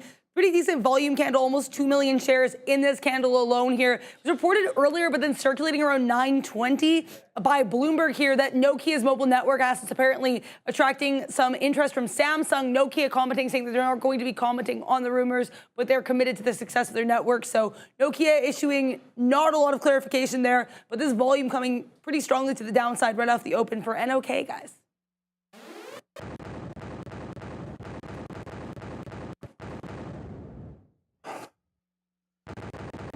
Keep it going, man. Keep it. Who's doing that now? Keep it going. Right there, man. I mean, there it is. Dollar on Apple, dollar on NVIDIA, 50 cents on Tesla. Oh boy, it's happening again today. Neil, people are like, how could this happen every day? I mean, I don't know. I'm here, so we'll see if it can continue. But there it goes, man. As it was written down one more time, NVIDIA now $2 in the money and still going a little bit higher. Let's see what we're doing right now with NVIDIA as that continues to go. Let's take that $2 on board right there and spin that. We are now up as much as we need to be for the day, and it's 9:32, Neil. This is what's happening when you are a trader. You put it out, you wait for these kind of days, and you take full advantage. We have TQQs, we have Tesla, we have Affirm, and by the way, who put this guy up on board there? We got bearish action, not today. It's bulls ripping to the north side right here. Let's go, man. Apple $1, NVIDIA 250, Tesla, Neil, also that dollar club right now. Oh man, what a morning this has been here over this side. How goes you, my guy? One trade, one win. That's it. Boom! Just one. I mean, you saw me, NVIDIA was at 120 bucks. Let's go. That was sort of the one. I wanted to see what happened at that level. You can see it made that bit of a bounce. And I got to shout out to Ryan Faluna for this. Yeah, Ryan Faluna. This was something that Ryan said literally yesterday for everybody here. For everybody here, he said this. When you have an inside range, and we were watching it in the aftermarket show very clearly, play it from inside the range, and if it breaks it out, play the break. So I want to wait to see if it breaks out this top. Otherwise, we're going dip buy hunting or breakout trading on that one. I'm going to get over to that SMCI. I'm going to have NVIDIA up this entire time. I'm going to get over to SMCI. I want to see if there's still an opportunity on that name. But we're going to dip into 120 again. We're going to look for VWAP, or we could just end up breaking it out. I didn't get over to Tesla fast enough. Oh, Tesla's $1, right? Yeah, that 210. I didn't have a stop order set pre-market, so I came over when it broke 210 and just threw a manual order through 210.50 and didn't get picked up. I left it in there to see if I got lucky. I did not get lucky. Wow, NVIDIA. So we'll see if we can catch it back in. NVIDIA's looking like it wants to try to break out that high. I think it's got every chance in the world to do so. No shorts in Dollar General. Just going to be going back over to NVDA. It's going to go one for one and then wait for the next opportunity. NVIDIA might break this top out, but it hasn't yet. Guys, $350 in the money right now on NVIDIA. Here, Neil, some love for some 5 for 5 over here. Yeah, let's go. Okay, here we go. Let's go. 39.70 right now coming through for Affirm, and Apple right now 40 cents. There goes NVIDIA. We talked about getting long today. We talked about we'd try this 120. There's 120. We are still in this name as it gets up to 124. Let's just take this out right here. There it is, 124. And there we go, ladies and gentlemen. Someone actually wrote down today, where's the $4 winner on NVIDIA? 1, 2, 3, $4 there on NVIDIA as it continues to go higher. We'll punch a little bit more here at 124, see if this works. There it goes again. Have confidence. Get back into your name. It's a ripper right now. The TQQs is ripping. We are 5 for 5, and it is absolutely monstrous, Sharif. You won't believe it. Neither will others, but it's right in front of you right now. This is a bonkers day again right here, right now. Follow what you write down, man. 210.50 on Tesla. Sharif, we put down 210.50 on Tesla. It's at 212.50 right now. Let's take $2 on this one. It's Tesla. It's TQQs. It's NVIDIA. It is fantastic. And it is, I think, Adara. No, is it? No. Another name here really bullish off the open. It's going to be CrowdStrike, going from red to green, now up 7% here for CRWD. Just to recap these ones, they beat for earnings per share and sales, though their guidance was a little bit weaker due to the ongoing effects of its outage in July. But CRWD really strong here with nice push up in volume off the open, guys. I was just saying to Randy, remember when you were here, Randy, and we discussed this 210.50 break, and there it goes, 212.50 right there. We'll hashtag Real Trading and say thank you so much to Real Trading for giving us this opportunity to sit here every single day and prove to you what nobody else really can, that day trading is something that you can actually be profitable on, you can trust yourself, you can entertain, you can have a heck of a lot of fun here. And this is what we're doing every single day. I mean, you guys will see these trades. We're 5 for 5 here. As NVIDIA's trying to reverse, though, we'll have to attend this one. Here comes 40 again on Affirm. So let's just watch out for that one. We've gotten out of Affirm. We already hit that for 40. We took a huge win. Let's wait to see what happens with Affirm right now. NVIDIA battling back over on this side, man. Looks like we will go 5 for 5. The TQQs, the futures continue to be that stock as well, man. Look at that break. We actually wrote this down here on the sticky note, and you guys are going to be like, how could someone go 5 for 5 there that early? Well, it's just trusting your levels. Apple, TQQs, Tesla, Affirm, NVIDIA. All 5 of these trades, Neil, all 5 of the trades taken right there, right off the open with confidence. And that's what we're talking about here. Thank you so much for everybody watching Trader TV Live. Yeah, you got to take what sets up, man. Like, when it sets up, you got to have it. Affirm, you're out of Affirm. I'm out of Affirm as well. I just want to quickly go over why I'm out of Affirm. I didn't want the break on Affirm. I preferred the dip buy. Said I wanted to mirror CrowdStrike from yesterday. Not CrowdStrike. I wanted to mirror Chewy from yesterday. Well, it dipped back in, held the pre-market low, higher low off 39, took some out VWAP. It then failed 40. So it came, tried to break back out above 40, and then failed the 40 level. So I'm dipping out of it. I don't like when Affirm does this because Affirm can trap people to the long side a lot of times. So I'm going to see if it can hold on to that pre-market low. I don't want to get caught in an Affirm trap. Maybe that has something to do with my feelings about Affirm, but it doesn't matter. Either way, we're out of it. I was on the bid here to try to grab this at VWAP on NVIDIA. I'm going to pull back. Now wait for it to pull back in. See if we get a retest of VWAP. If we do, going to look to continue that long into the upside for sure. So let's see what happens over here in NVIDIA. Nice, strong move. Those are the 2 ones I want to focus on, and we'll look a little bit at the missed opportunity potentially in SMCI. Obviously, the squeeze is on for this. We knew it was probably going to be the biggest volatile name. I wanted to see if it would be SSR bounce off 20s. It was SSR bounce off 430. It's now at $476. So a little bit of a $46 move there on SMCI. Oh, man, just hydrate, relax, take it easy. There's the Apple 229 long. That came in. Not only was this, we talk about being patient for our levels. That's exactly what we did. Our levels came in twice on Apple. I even turn over to Patrick. He's like, oh, my God, guy, what's even going on over here, right? I'm like, oh, thanks, thanks for that. And then all of a sudden, I'm just like, dude, Apple came in twice. down there to that level of 229. So all you have to do is have the level, have the idea, and then that's it, right? The rest is literally history, as it just goes right up there to 231 right now. So there's the trade right here, Apple 229. Here's the Tesla trade, 210.50. We talked about that. Even Randy could see that trade. He came right through there.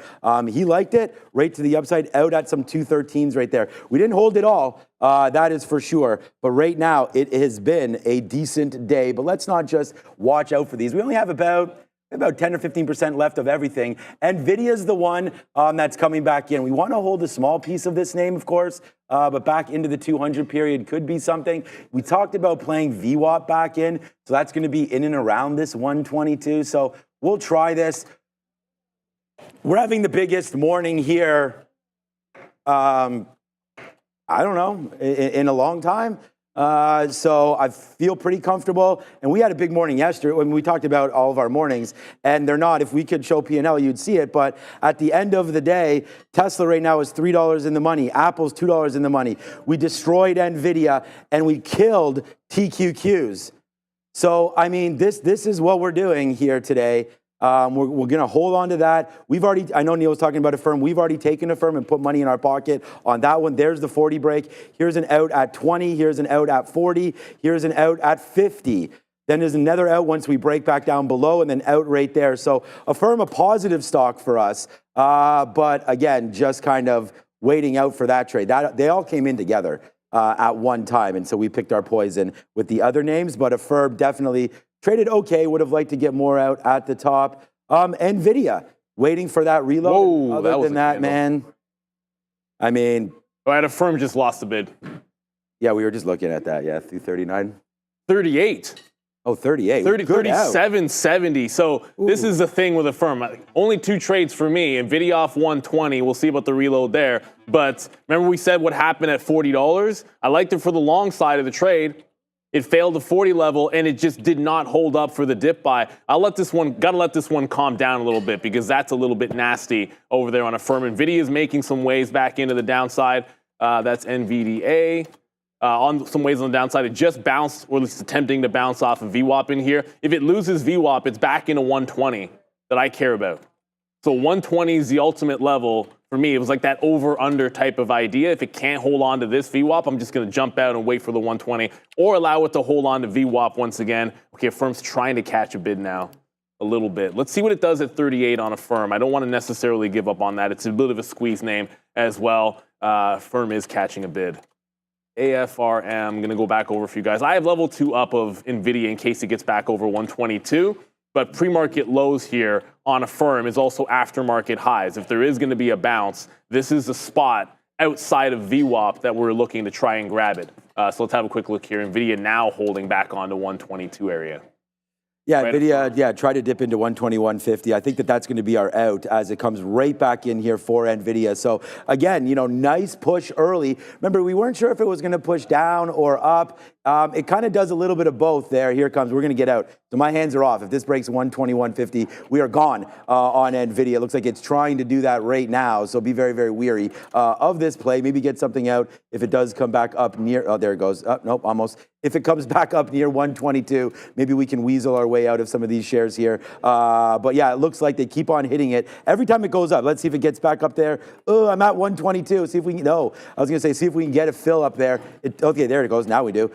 So far, so good. Okay, so that was not a bad reload. We're out of the money, 50 cents on NVIDIA, which can completely be fine on this one. But it looks like as it comes back in, we have to be careful. It's looking lower here. NVIDIA, another out there at 122.10. We'll see now. We're getting lighter and lighter on this position. We don't need to lose what we've already made on this stock. And then the TQ's also trying to fade out a little bit here, back through 68. So we're watching out for all that. And there goes NVIDIA. Oops, did we say we were going to lose on this stock? Well, we aren't. So let's see what happens now as NVIDIA trying to reclaim that VWAP. And it does a decent job of that. Good out there on Tesla, but everything's coming back in with this market. So let's see if NVIDIA can help us out here.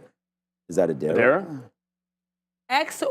RTX, small cap name here, trying to push back from the lows with strong volume here, basically running after they highlighted this research study they found that supports the conclusions they're coming to as a company with regards to their kidney research and the role of xanthine oxidase. So nice look here for XRTX, market cap of just over 4 million Canadian dollars, guys. I'm sorry, Mark's 4 million Canadian dollars? Yeah, that's that's not a lot of money. Very small. Be careful with that one. That's doesn't take a lot of buying power to get through that. We just go buy Affirm just went right through. No, seriously, like that's insanely small. So that's a micro cap. Affirm bounced off 38, adjacent to 38, right in here. That 37.5. It was very quick that it got down there. I got a bad price on the way back through 38 at 19. Like you want to be tight to 38 in a situation like that. If it fails VWAP is now 39 1/3. So if it, 39 1/3, which is about another 40, 50 cents away. If it fails VWAP, then we're in a bit of a downward trend here on Affirm, and I have to be able to accept that. It's a false break at 40 if we can't get back through VWAP. So when that happens, I'm looking for an out in front of VWAP, and I'm not shorting the stock, but need to confirm VWAP is going to hold, and then we'll go back into it. I'm not dogging on Canada per se, but it's just I was surprised to hear how small that company was. Tesla can't get back to 210.5. I don't want to chase it, but you have to look at VWAP now because line in the sand at the breakout of 210.50 that I wasn't able to grab. It is what it is. That price is come and gone. So I'm out of Affirm in front of VWAP. I'll look for it to regain the trend. It has to regain trend or I want no part of it. SMCI, we'll see if we get a second shot at this, but it's not going to be at any prices that we wanted before. We have to work off of like something like here, like 450, where this resisted in the morning early. That looks like maybe a bounce spot here for SMCI. Up 5%, but that's not telling the true story because this closed $20 lower than this yesterday. It's up a ton. Damage happening more and more and more over here. There we go. We're going to be at our highest spot right now. Why? Because Apple is $2. We just took that out at the high of the day for Apple. We take out Tesla right here for $2.30 as well. We get more long. I mean, unbelievable what we're doing. Again, like sort of the read that we've had on this market. And again, it's not for these markets aren't for everybody, right? I mean, you guys see that. So let's just wait to see now what winds up happening here on the day. But there it is. It's a nice little reload there on the TQs. Oh, we did not get a piece out up there. Oops, I offered the wrong stock. That's why. All right, so let's take another piece. There we go. We'll take a piece out there on the TQQs finally for that upside play. So nice move there. We just bought some 90s out there, 12s. I'm going to take another piece out here if we can at this level. We're actually at 12. There it is. I think we just got hit there. Yes, we did. So a nice out there for us on that. And yeah, man, it's just going to continue here. NVIDIA, we're going to see if it can hold out. Right now, we're at 120. I'm at 123. So we'll see if we can get this one. Hey, it's just another dollar over here, Neil, right there on that name. So there goes NVIDIA, another dollar back in your pocket on NVIDIA. So today, multiple dollars taken on NVIDIA. I mean, that long 120, that long 120, 150 into VWAP. I mean, we're sitting here, we're telling you what kind of a trader we are. Support and resistance in VWAP. So when the hottest name comes through, man, you got to have a look at that play. Look what we're putting on. $2 in the money, NVIDIA. $1 in the money, NVIDIA. Tesla, $2. NVIDIA, $1. Apple, $2. So far, so good here. Yeah, we've sort of hit our goals 15 minutes ago, but right now we're just letting things continue to climb a little bit higher, hoping that this NASDAQ can get back to the highs. Remember when the market was at 0.2? We poured over into a bull, which has fallen down here. Right now, congratulations anybody that was favoring long. On here we have all 5 long ideas in there today, and that's what I'm saying. And me and Neil will talk about this all the time. You're supposed to be destroying this thing when your trades work out for you. And that's exactly right here what's been happening for us over the last, I guess, 7 weeks or so, heading into from July into August right now. Things are really starting to work out for us. We're really starting to see this. There goes a TQ. I mean, we just reloaded that TQQ over there and to give it up. So let's prop it up again. We'll see if we can find another one. But we're 5 for 5 here and just trying to work this thing out, man. TQ's nice out on that reload. We wrote down 68s. We liked that trade. We took it twice. And, man, was it nice. So over there, man, kill him with kindness. Let's go. Yeah, still only 2 names for me, which sometimes is how it goes. I mean, I can't pretend that SMCI gave me the opportunity that we wanted. It just is what it is. So we're holding VWAP on Affirm. It's actually been downward trending. I prefer dip buys on this stock, and we've gotten 2 of them that have both worked out. The first one only gave 60 pennies. The last one gave $1. But when it's lower highs and lower lows, I need something to change to try a third long in this. So that thing changing would be put in a higher low, hold VWAP, something a little different from what I'm seeing, particularly on Affirm. SMCI, don't want it to completely get away from us. It's starting to pull back a little bit. You always have to be cautious with SMCI because as fast as it goes up, it could go down. So VWAP 450, that'd be the target range. If it can bounce off here, that's what I want to look for. Is there any opportunity? I actually was thinking short and not ARM, AMD. But you don't have to just sit out there at levels that don't exist. So AMD chews right through without any stop the level that I would have looked for a short trade in, and now it's supporting that. But that's a hefty pullback in AMD. Hefty. If the market's going to roll from here or pull back in any sense, this one failing that kind of a break, I'd look for a short under VWAP, maybe a short off the top. Just have to be very, very patient with that. I don't mind joining Apple. I'll get to CrowdStrike for everybody that's like yelling about CrowdStrike. CrowdStrike made a huge move to the upside. I'm all for it because I own shares of the stock, but Apple is now giving you a chance to base off of VWAP. I like to dip down into 228, not 229. Next available opportunity is going to be VWAP, and looks like that's going to come next. Possibly Affirm, more likely looking like Apple. All right. Yeah. Meanwhile, I mean, I'm just updating the sticky note tweets here because I have to. I mean, every single trade on here that we have written down today has worked out. So we'll just continue to sort of rest on these laurels, to be honest with you. We could get another piece out of Apple. Apple just fell off 231.50. We love this stock. I actually talked about it earlier where I thought this stock was going up into this 237 all-time high area. So I still believe in that on Apple. And it is fading out just a little bit right now. Let's put another offer up near 231. We're not going to get scared away from these trades. I mean, you know, we've already, like I said, we only have less than 10% of all of these stocks right now. So easy for me to say we're not afraid of this, but the money's already been handily made. We're up right now much more than we were up yesterday.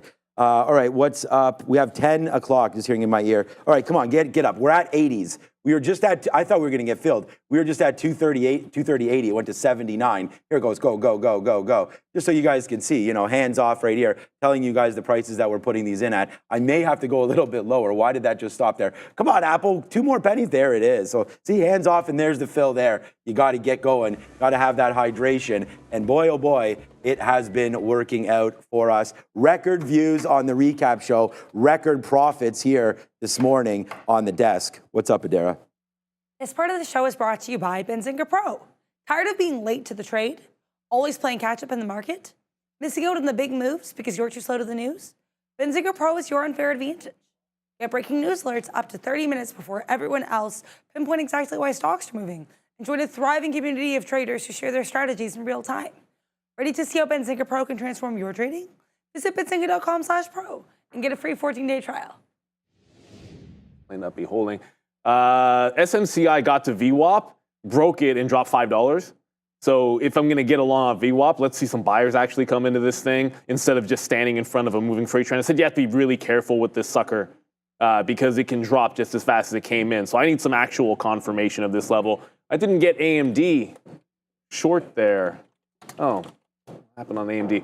So look, SMCI might not be a very good bounce play here. You need to see it hold this level a little bit. I did not just get AMD. So AMD tried to break VWAP, got to this local high, came back out the other side, went in for the short, for the lower high short, and absolutely nothing doing for me on AMD. So I'm going to leave the order in there. We'll see if we can't get picked up on that one.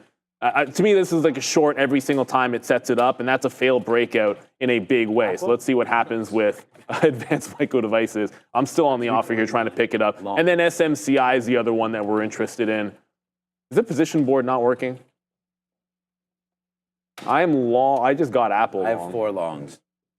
I just got Apple long. I did not get AMD, but I just got Apple long off of VWAP. We'll give it a second to load up there. But here, come to Apple's chart for a quick little second. So it just bounced off VWAP here. I tried to get the 80s.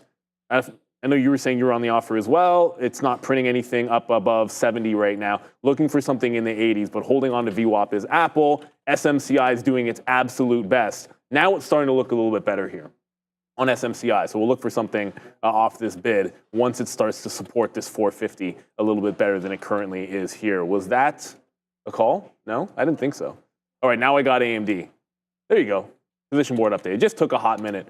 So we got Apple, AMD off this higher low. This is the only thing I was thinking short that wasn't Dollar General. So this is, sorry, lower high. If we break out 148, this is about 35.40. If we break out that, I'm out. If it pulls back under VWAP, I want something in the 47.5 range. As far as Tesla goes, don't necessarily want to chase it. And the one that I'm kind of really focused on to looking for a clean entry above VWAP would be SMCI. That's the trickier one to catch in the morning.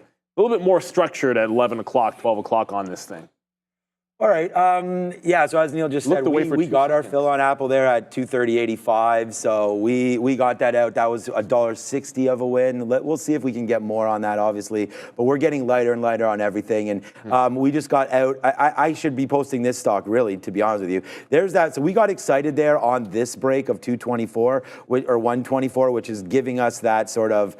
Sometimes you'll see the price, but we've reloaded it down there. So now, you know, this reload rate here alone is $1.50. Like that's 121.70. $1.30. We just got out there at 122.97. So that's going to be a good out for us as well. All right. So I know you're long Apple. That's coming back in just a little bit. Watch out for that 230 level. We've talked about that. We are almost out of everything here. Tesla gave it to us up here at 213. I'm waiting for that high of 214 to come in. That would be pretty sweet. And we've already reloaded the TQs and out of this as well. We have 20% left of this. This is our biggest position. The TQQ, not notionally wise, that would still be Apple, actually. But there it goes. Yes, sir. Nice move there on Apple as it's starting to go back up to the upside. So we like that one. Now $2.20 in the money. Now $1.70 in the money on NVIDIA. Now $4 in the money on Tesla. And there it goes, Neil. Now we are a dollar club on every single stock today.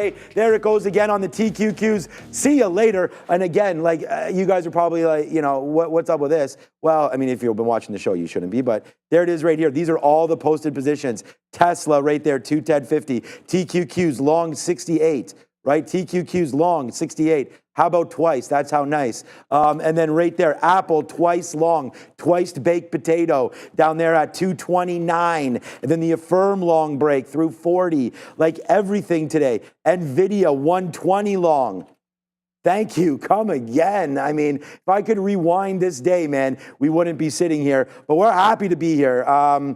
We're going to be through the roof today. So, you know, I hope that you guys are also having a great day.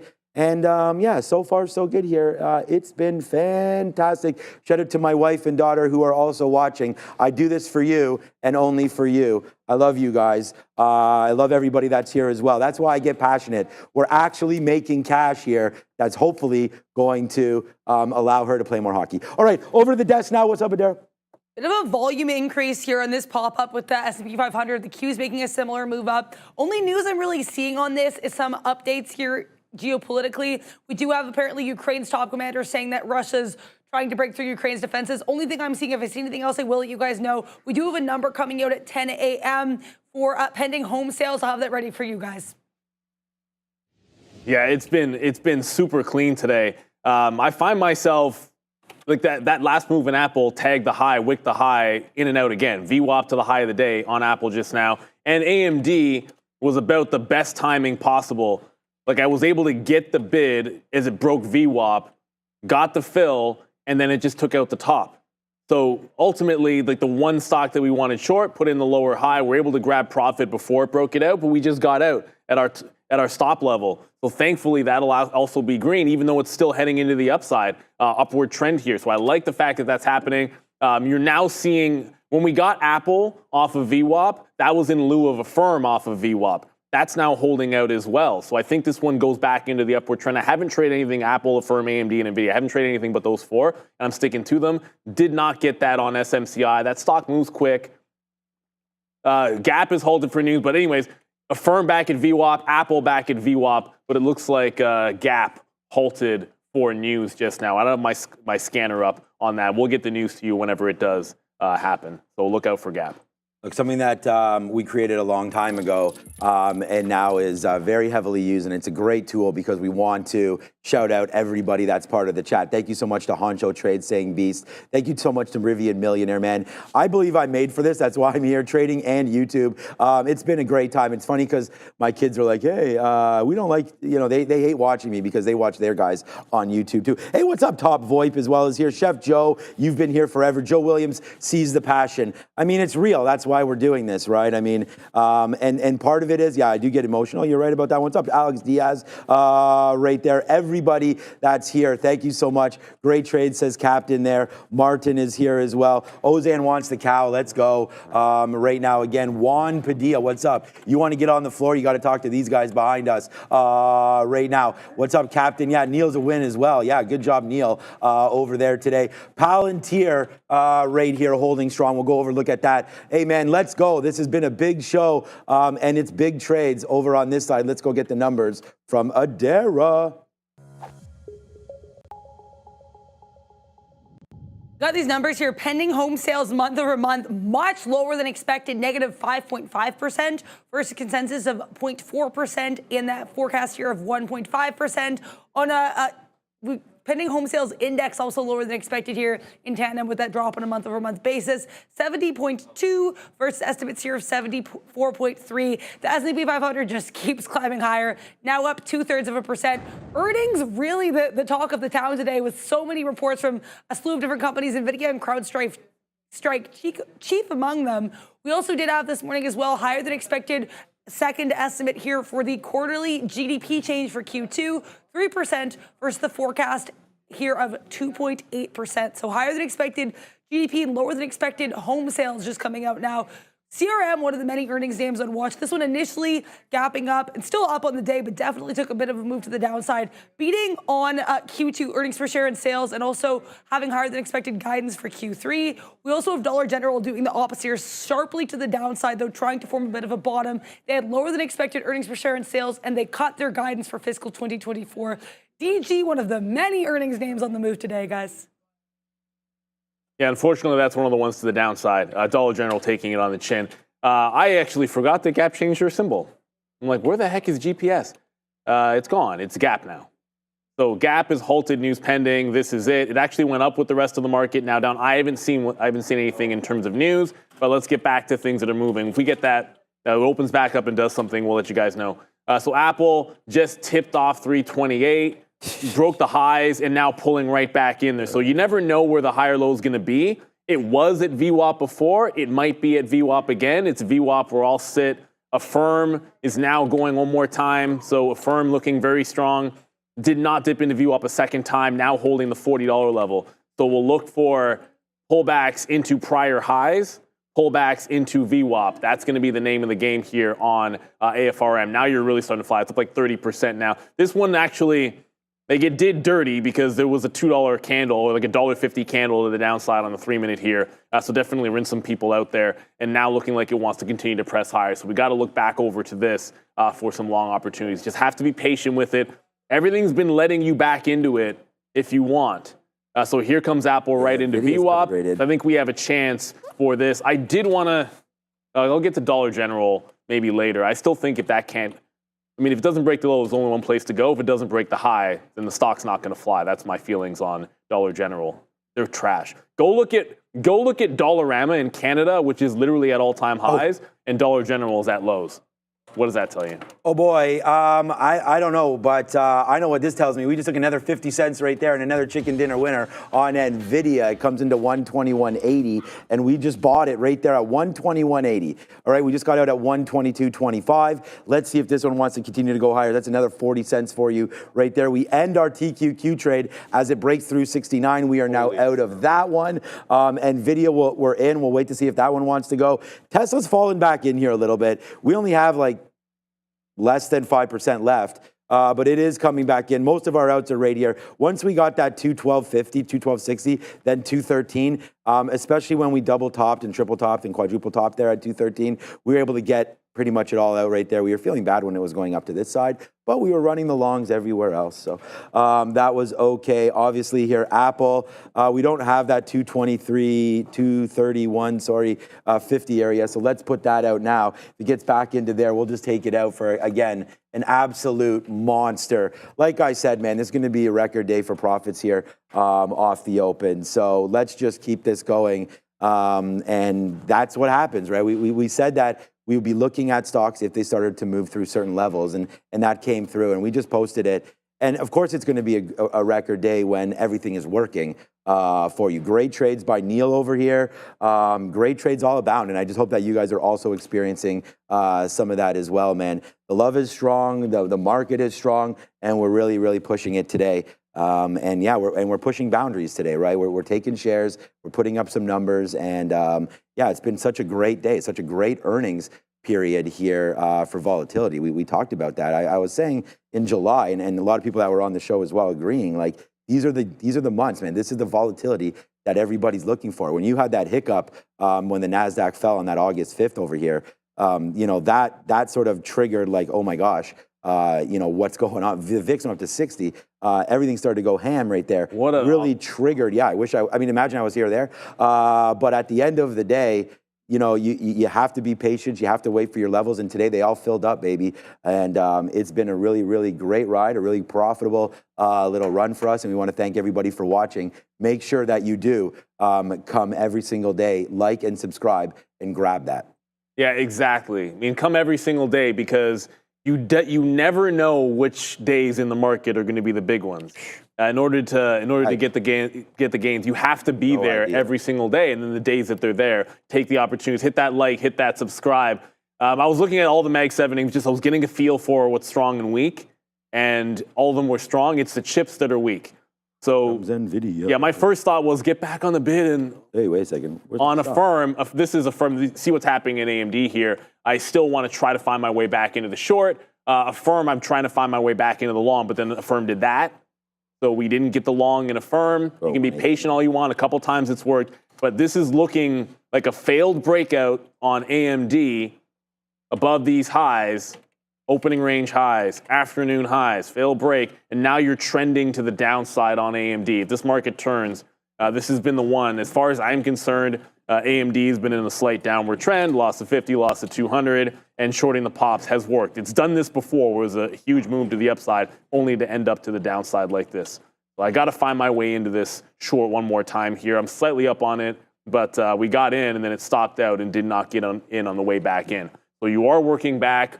Going to be patient for dip buys here on VWAP and Apple, and Affirm's now at 41.70. So forget about the 41 dip buy, at least temporarily. The next available dip, I suppose, on that runaway freight train. Yeah, I do want to say that it's been one. I mean, it's been freight train has been the right word for some of these names. We were just able to get long on NVIDIA down there at 121.40. It just went into the 70s. We'll put an offer there. I was in the 80s. We switched it now into the high 70s. Let's see if we can get that fill. We just took it. I mean, it's just right back to flat. This is where we're long. We just took what? There it is. Money. Oh, God. All right. So nice move to the upside right now. Now 50 more cents in the pocket for NVIDIA. You're going to see, like we talk about, Neil always talks about going station to station. I mean, there's no better of a trade here than NVIDIA. Get the longs, get out. It comes up to VWAP, get out over and over and over again, then hold some for the big ones. I mean, that's how we have these huge winners and able to have these days, is you want to be able to put on trades, put on risk when you feel like risk is defined. And on a day like today, Neil said, like, you never know when it's going to come through. That is very, very true. But you do know on specific days when things are going to be happening. And obviously, you guys all enjoyed the best market recap show yesterday with Neil and NVIDIA. And that was our highest watched episode of all time, I believe. Shout out to the viewers. Also, big assist there, because I'm not going to lie, we were live. The numbers were coming out, and I actually had to, like, all control delete, and my Benzinga died. My Chrome crashed on me, and so Sean was able to take the mic, get some of those numbers, and we came right back into it, because you never know what's going to happen when you're live. Like, because real traders stay late. There's nothing you can do about that. Nothing you can do about that. I could have jammed out here. Many traders, the only other trader that was here was Obi, I think. always here. For that, right? Obi sleeps here. Yeah, real trading, right? That's what I'm saying. You know, you got to stay here. You got to be able to watch. I mean, how could we sit here and host a show and not watch those earnings when we're watching NVIDIA right now, right here? And shout out to Sharif, who was watching the recap show as well. So shout out to that with Sharif and everybody else. And then I tweeted out that we were live. I was like, tick, tick, tick, NVIDIA. Over 4,000 of you viewed that as well. So go follow us all on social media. And oh no, it's another good idea to go long on NVIDIA because there it is again. Neil, we're making another dollar here, potentially on that reload to the long side. Appreciate that, Patrick, in the back there. But this is what we're doing. We're trying to entertain, show you guys that this is what trading is all about. So, you know, respect to the trades there that's Neil put on. And again, I feels like I'm always just hyping up my own trades, but all we're doing is talking about them, and it is what it is because we don't mention them. Sometimes they get missed. So that's what it is. So that's why we're talking like that. And it's been a really, really successful day. So it's only 10:09. Like, I cannot believe what's happening right now. I'm gonna summon Randy. I'm gonna see if that guy's busy. Let's see if we can grab a coffee. What's up, Adara? UAL to the upside right now. This one having a bit of a move down yesterday after its union voted to authorize a strike. Now we have this morning, a couple minutes ago here, coming out that the UAL is petitioning the Department of Transportation to block the Alaska Airlines and Hawaiian Airlines deal. We know that deal made it through the first leg of approval, but they are waiting for that Department of Transportation approval. UAL saying that this merger could block some of its pre-existing agreements with Hawaiian. So UAL, nice pop to the upside. Interesting developments with this one, guys. He's telling me Hawaiian's tanking. You can trade it. I think Hawaiian Punch. I think NVIDIA is going to test 120 again. I like Hawaiian Punch. Yeah, Hawaiian Punch isn't bad. I don't drink a lot of juice. But, VWAP. So two things: VWAP on Apple, VWAP on AMD. Opposite directions. There. I'm going to quickly check to see what Hawaiian is. What is the drop down not working?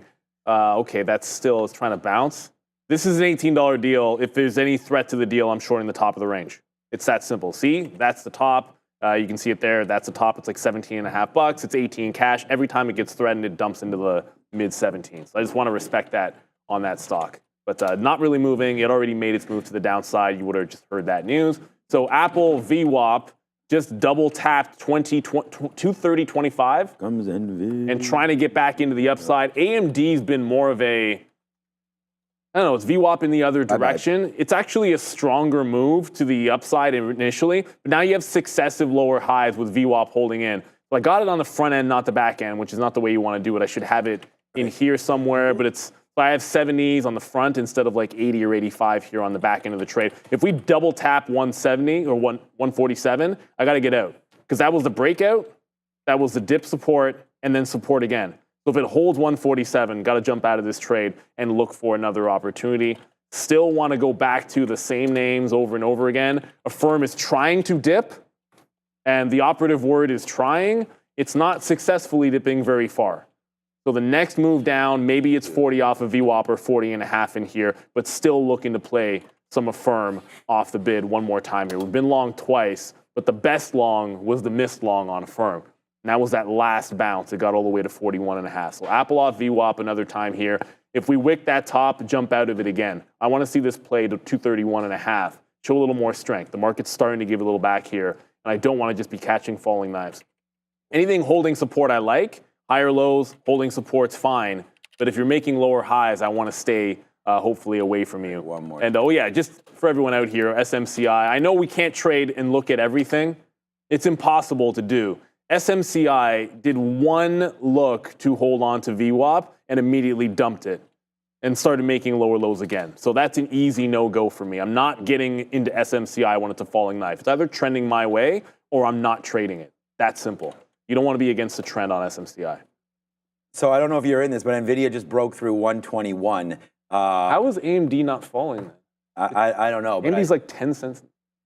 Who knows? Yeah, but right now we're into NVIDIA. We just took some more 34s and out some 60s there, so we did get hit on that fallout. We're going to try it again because it has reclaimed it. 121.90 break, we're gone. That's the low. Sorry, 120.90. That's the low. We'll try it one more time into here. As I said, I feel like this name wants to test lower, and sometimes when we get those feels, they're right. And so right into here, it looks like it's trying again. We're very close. We're long at 25s right now. This is not like a lot of shares or anything, or a big risk for NVIDIA. We'll stay green on the name, and that's ultimately the idea here. There it goes. So obviously we'll stay green on it. I don't even know why I said that. But we're not going to risk a lot on this move. So it came back in, it tested. We've been sitting here. We really know when we can get on tilt, and it's trying to chase names that we believe we're right on, even though it's not clearly not holding levels. Like, you see how this battles right back through 121. So I'm thinking, okay, you know, we just got stopped out there at the bottom, which wasn't the bottom, by the way. The bottom was about 70s there. But see, now it rallies back, and we start to think about going long again on this name. But we'll stay away from there. What's up right here to JK. Oh, you got it? Yeah, JK. Well, yeah, I don't know. Daily short. I haven't even read it yet. So daily short volume on NVIDIA is yet again super high. Daily short volume. Okay. How do you think short sellers deal with this moving forward? Do they wait for lower prices to begin to cover? I mean, you know, we talked about sort of the volume that goes through on this name. I don't know if shorts on a day when there's earnings, what those, you know, ratios normally look like. I feel that everybody's disappointed today, both the longs and the shorts, that we're waiting for a bigger move. More importantly, I feel like the shorts would be disappointed because we were getting a 12% expected move. So how do I think they deal with it? I think they wait. I mean, if you're short right now, are you covering here and taking an L? I mean, I don't know. And again, it depends on where you're short. And if the short has happened today, then yeah, we already marked down. I mean, we marked down as clear as day here, 124. So 124 is the top. We wrote down 120 long into 124. So if there's other traders like us, which I know there isn't because we've talked about being built different, you're going to be probably short in and around that 124. What's up, Randy?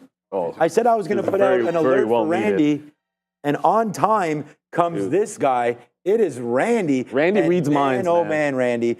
PL number 1 will be Apple on the day, but PL number 2 is Tesla. We're not quite buying a Tesla with the amount of shares that we use, but what a great trade that was. It was all the way to 214 and just coming back in now, and we have a very, very small piece left, less than 5%, but good trading today on Tesla. Yeah, how was your day going? And I turned this guy over when, you came with it was bullish action, and this is what the future is. We turned this guy over right down. It was right in and around here. Boom, yeah. You want to change it yet? We held the 50 period and all that right there, so. No, keep it. It's been months now. I let Randy have carte blanche on the other one in there because he seems to do it regardless of what we have our trading plan. You can probably tell I like 2 stocks short today. One of them was already down 25%, and the other one was AMD. So Dollar General. So forget about Dollar General. NVIDIA's coming into 120. Randy is the man. People are saying in the chat. Of course, he's the man. 120 is key. Which break? This one? Yeah, and that's what we're talking about. Tesla? That's what we're talking about. Yeah. Randy, loving the sticky note here today. Thank you, Randy, for that. Maybe you can join us on the floor one day. He likes that idea. Do not though, Randy. Do not. That's not a good idea. Okay, so here we go. Upside move in the market, potentially stalled out. This is why we've pretty much flew out of everything right now. Apple trying to hold highs. Let's just put a stop on Apple. I just got trailed out of Apple. Okay. So there. Yeah. I mean, I think that's what I was going to say. I think the trail is probably like you're right into this area. I don't think there's any reason really to be holding on to anything. We just come here quickly for a second. I want to just explain. Apple's been very strong, but see, like this is that the lower high problem. It tried to break this consolidation at 231, broke it to the upside and immediately failed. Like the second it did that, I'm going to back away because of what's happening in the futures here. Like the futures are, like NVIDIA's at 120 key level. That's where the bounce was initially this morning. Futures are starting to pull back. We're still up on the day, 0.8% to the upside. Let's let this calm down a bit. If Apple trends, you can join a million times and a million times through. So NVIDIA's at that 120. The last time it broke, it went to 119.65, pulled right back in and broke back above 120. I got like 16s or something like that long. Let's see if it can do something similar to that. AMD's obviously heading to the downside. It's at a crucial spot as well. So if it holds on to 147 southbound, then I want to make sure that we're holding on to it to 146. But if it bounces here with NVIDIA off key support, then I do not want to hold it all the way back into VWAP. I'm going to put a trailing stop in there on AMD, right tight to 147. I don't know why the heck, I shouldn't be that. But I looked at AVGO, I looked at Micron, I looked at pretty much every other chip name, and everything was holding higher lows with the exception of NVIDIA. So it looks like it's not doing what it's supposed to. I'm trailing AMD down here. NVIDIA just lost 120 in a big way. SMCI, I can only imagine, is, okay, it's not that bad. See ya. It's down a few dollars, but SMCI down a few dollars is not a big deal. So we only wanted one short. Oh, come on, tried and true. Why is Intel at the high of the day? All right, we're not shorting that. 750. Why is Intel at the high of the day? Okay. NVIDIA down, Intel up, I guess, is back in play. So I'm hanging on to one trade at this point, and it's just a short off of VWAP on AMD. And even then, it's starting to hold that 147 again. If it breaks back above 147, I get out and short it at VWAP. If it holds here, hold the 146 and see what happens next with NVIDIA. Apple's trying to hold VWAP. Affirm could be providing a good opportunity for a pullback and a market dip. But once again, Affirm is at the high of the day. Oh, man, Affirm. Yeah, wow. Okay, Affirm was a good trade. We are up on Affirm. But Worst not dollar ever. Yeah, Affirm. What a crazy. Oh, yeah, taking the dollar off that long? I know, and then it comes right back up. Oh, man. All right, so frustrating sometimes here trading some of these big cap names or runners like Affirm, where we were going back and forth on the short float there. And it seems like that plays again. We saw short float play yesterday with KSS, and it looks like it's playing again right now on Affirm as it continues to go up. All right, right here for Tesla, we don't have any shares. We're looking to get another position. I should have reloaded that same position we were in before, 210. So I was debating putting some more into that area. I'm actually quite happy with our performance today. Even though the market has dripped back in, we're only off 10% from our highs today. So like my net here, despite having this drip down, we did a really good job of getting out of the TQQs at highs, right? We did a really good job of getting out of Apple at highs with our last one coming out right about here. I mean, Apple's actually battling back quite nicely. NVIDIA, bless you. We don't have any of this. That was violent. We don't have any of this smoke on the downside for NVIDIA. So we're able to get this one going as well. So far, so good here as we just continue to sort of, absorb some of these hits here and do a pretty good job of it. And that's been the big key for me, right? Trading more shares and holding on for dear life. No, when levels are hit, man, you got to get out. Watch out for NVIDIA here at 120, slippery slope. It's Adara at the desk with a segment.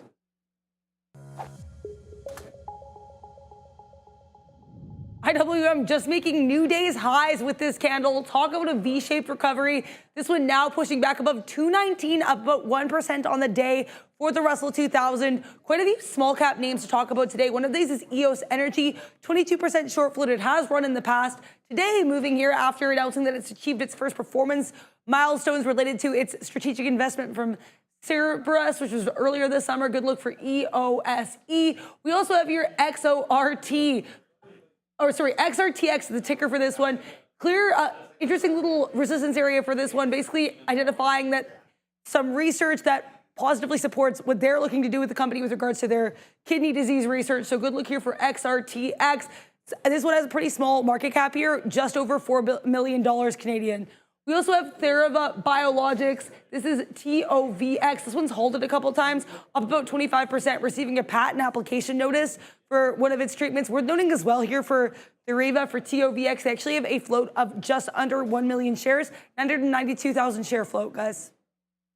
We will take NVIDIA long through. Thank you, Adara, for that. There's that $4 million company again. So we'll have to watch. Well, I mean, we're clearly not watching it, but we should. All right. Jordan Love should buy them. 120 going. Yeah, Jordan Love should buy a lot of things right now.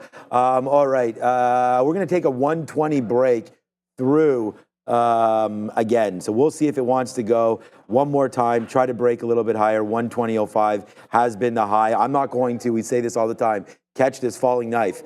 We tried it already at 121. When it broke, we're gone. We hit it and quit it there. We lost. So we lost on this trade. So we had given some back on NVIDIA. We talked about still being positive, but it's nowhere near what we've done on Apple today, which has been so good, man. This, again, has been a big, big stock. All the big stocks this week have been major tech names that have bounced early off of some kind of level. Today it was Apple with the 200 period. Yesterday was the triple Qs. I'm going to go long the triple Qs again if we get to the 200 period. I'm not sure that happens So again, just a little bit of a note here. What I'm trying to do is to take a bid down there on the TQQs. So if that comes in, that's what I'm going to try to put some risk into. Apple's bouncing off. So when the market looked really bad, I got off the bid of Apple at VWAP, but it's holding it again. So two things. I did trail out of AMD. NVIDIA is right back at the 120 level. Like, that's a spot where if you look at the liquidity grab, it's not a huge one. If you're watching the aftermarket show, you know that 120, they were stacking bids every single dollar when this thing was trying to bounce to the upside. And it was the 120 level that ultimately was doing the most damage in terms of, I missed it. Fills and then putting it back in like hundreds of thousands at a time. So 120 is coming back. That's the reason I'm going to wait for VWAP on AMD. I want to stick with shorting this name as long as it's trend down. Lower highs after a false break, I like for that setup. Yeah, NVIDIA just smashed. Yeah, we missed the break level. Long, guys, unfortunately. I bought 120.20s there, but we tried to smash it and we missed it. We actually only crossed up 5 cents, thinking there was going to be enough liquidity and not everybody would get on our backs like they did right there. But nice move back up to the upside here. Oh, sorry, we're still on the TQs, my bad. Right there for NVIDIA. So we did miss that. So we missed that long. I just put on like 10% of the position at 20s just to see if it wants to go. If it does, great, man. Maybe we can make $1 on this. Let's see about 121. That was the area of concern last time. So we'll stick an order there and hope to get that fill. So right now it's just 20 cents. You're not taking 20 cents on NVIDIA, not today, unless you're sort of unloading a bigger position, I feel like. But it's still moving around. We'll see what happens. That's 120.50 right there as that high. So again, everyone do you, but I just feel that NVIDIA today giving us that opportunity. I have to give this a little bit of room, a little bit of pennies, a little bit of room on this stock. So that's 119.20. I actually only want to give this like 50 cents if we break lower. So that's sort of my plan of action right here. Wait for more shares at 120. If it comes through, great. If it doesn't, no spilt milk. So that's what we're going to be trying out right here on NVIDIA. There's the long at 120.05. Initially the play that we wanted. So we'll sit in it. Yeah, I just tried on the way back through, and immediately it took out the 120 into the downside. I don't necessarily love the price action that I'm seeing on it. Yeah, I don't like that hammer candle. It's not a hammer candle, but I don't like that wick above the 120.25. I'd like to see one more strong to the upside. I'm going to be on the offer of Dollar General in a quick little second, but my eyes are going to be on NVIDIA. It's just a battle happening between 119.90 and like 120.25. If resolved upside, I think you see VWAP, which is at 122. So you got $1.50 worth of work that this can do. If it breaks the bottom, I think you're waiting until 119. So it's $1 in either direction. There's the break of 120.25 that I wanted to see. Go. There it is, man. There's our long at 120, man. Go, go, go, NVIDIA. I mean, we say this, man. You never know when that next trade is going to be here, and we believe it's here right now. We got long on NVIDIA. And again, this is what we talked about, man. We laid the foundation for this trade. We talked about a break back through 120. It happened. We took it once. Small shares, falls back in, take our position. Now we watch out for an upside move on NVIDIA one more time. So yeah, buddy, it's starting to happen for us. Let's see if it gets back up there to the upside. We're still waiting for 121 to come in here on NVIDIA. And again, what will be a pretty good day for us today. We'll go 5 for 5. We could have reloaded the TQs at 68. Oh my, we missed that reload right there at 68 on the TQQs. That was a mistake. It does go as far as 67.80 right now. And I love the fact that everybody in the chat can see the passion and feel it, because that's what we're trying to do, is get this through to you guys to show you. Okay, here we go. There's NVIDIA, Neil. It's another absolute monster over here. So really, really happy with that one. We'll shout out to DJ right there. Get that going there. Nice move to the upside. Let's take a bid at 82, because that is right there another one. Good long, Neil. Great long. Sorry, I'm just choking on water there. And coffee there. Great long. I think it gets to VWAP in here for sure. Let's go. I think it's almost like the way it's a lit grab right at that 120 level. It looks like a key one. I got out and I wanted to see the quarters go. So when the quarters went, I then punched long when the quarters went to that upside. Firm high of the day. We still are not getting up. Let me cancel that dip buy. My focus right now is going to be on the first time Dollar General. So you have to, you got to get it on the way up. It's SSR, unfortunately. So it broke the low of the day. It hasn't broken 90 even. It's about to break 90. Because it's short sell restricted, a break of 90 on Dollar General, it's like maybe you get shares, maybe you don't. And if it holds that 90, this thing could flash to the upside because that's how SSR trades tend to work. Usually I would be on the other side of this. Like usually I'd be looking to catch a bounce on this name, but I've been favoring the short in Dollar General. It gave you one shot at VWAP, and if you weren't paying attention, you didn't get it. So I'm going to look for the short break on 90, but if it doesn't work right away, I'm jumping quickly out of that thing. I want this falling apart. If it doesn't fall apart through 90, then I want no part of it.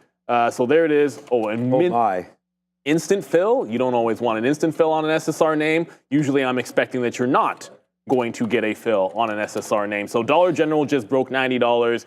We'll see if it gets back above 90. I'm going to be jumping out of that right quick, and we're going to be scalping into the $0.50 on DG. Ideally, this was supposed to be a VWAP retrace, but we were trading all the same names. It was Affirm, Apple, AMD, and obviously NVIDIA. So Dollar General got missed off of VWAP. Stock's in trouble, man. 27% down when the market's up. 27% down on any day, I guess, is bad. It doesn't matter what the market's doing. Guys, joining on the podium today, props it up. It's my guy Patrick over there putting up numbers. Congratulations, Patrick. We've already said, look, Obi was the next one. I'm looking at Patrick. Good job there, Patrick, for that play again today. And we got to keep giving the love, man. Keep giving the love back and forth because as you give it, you get it, right? So we're trying to make that happen right now. Shout out to Patrick there in behind us, man. Podium, and podium right there. The market is a tough game, as we say all the time. So when traders are going to be successful, of course, it means a lot to at least mention that. You know, this game is very, very mindful. And, you know, if I don't sort of shout out these successes of traders, it does help with your mentality, you know, getting that pat on the back, making sure that, you know, what you're doing is good, being acknowledged. I think that's very, very important to do, which is why I always do it. And a big shout out. Obviously, I know Sharif does it, Adair does it, my guy Neil over here. So, you know, great community. Let's just keep on going with it right now. And on that note, Neil, there it is right there. It's another one. I know we shout out our trades a lot, but there it is right there. It's NVIDIA. It's another dollar in the money right there. Tesla battles all the way back. Remember when I said I gave back 10% of my net? It's right back in right now. Yeah, I know, Ramin. Ramin didn't hear that part. She's still worried about keying up people's cars. No, she's not. That's a bluff. Yeah, of course. Duh. Yeah. Good one. Inspector Gadget. All right, let's go over to, are we calling to somebody? It's a crypto. It's the crypto segment. Yeah, you know what? We haven't talked about crypto again yet today. 60,000. I meant to look at Mara, but 60,000 never broke. Oh, we just shout out to Mara King over there. Let me see. I'm going to see if he traded Mara today. Let me just double check on that one. Oh, and he did right now. So he's going to sit there in second place on the podium. It's Patrick, it's Mara, it's Adara, and it's crypto.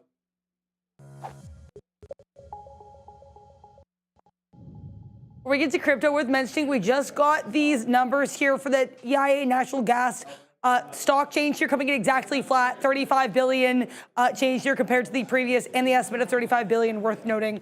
In terms of crypto, interesting article coming here later yesterday from Reuters saying that Bitcoin mining actually taking up some of the space that AI companies are looking for data centers. So this a little bit of an energy race here with regards to mining and AI, with Bitcoin miners apparently could be facing some struggles with regards to repurposing AI for their purposes. So interesting look there from Reuters on the state of Bitcoin mining and its use of energy.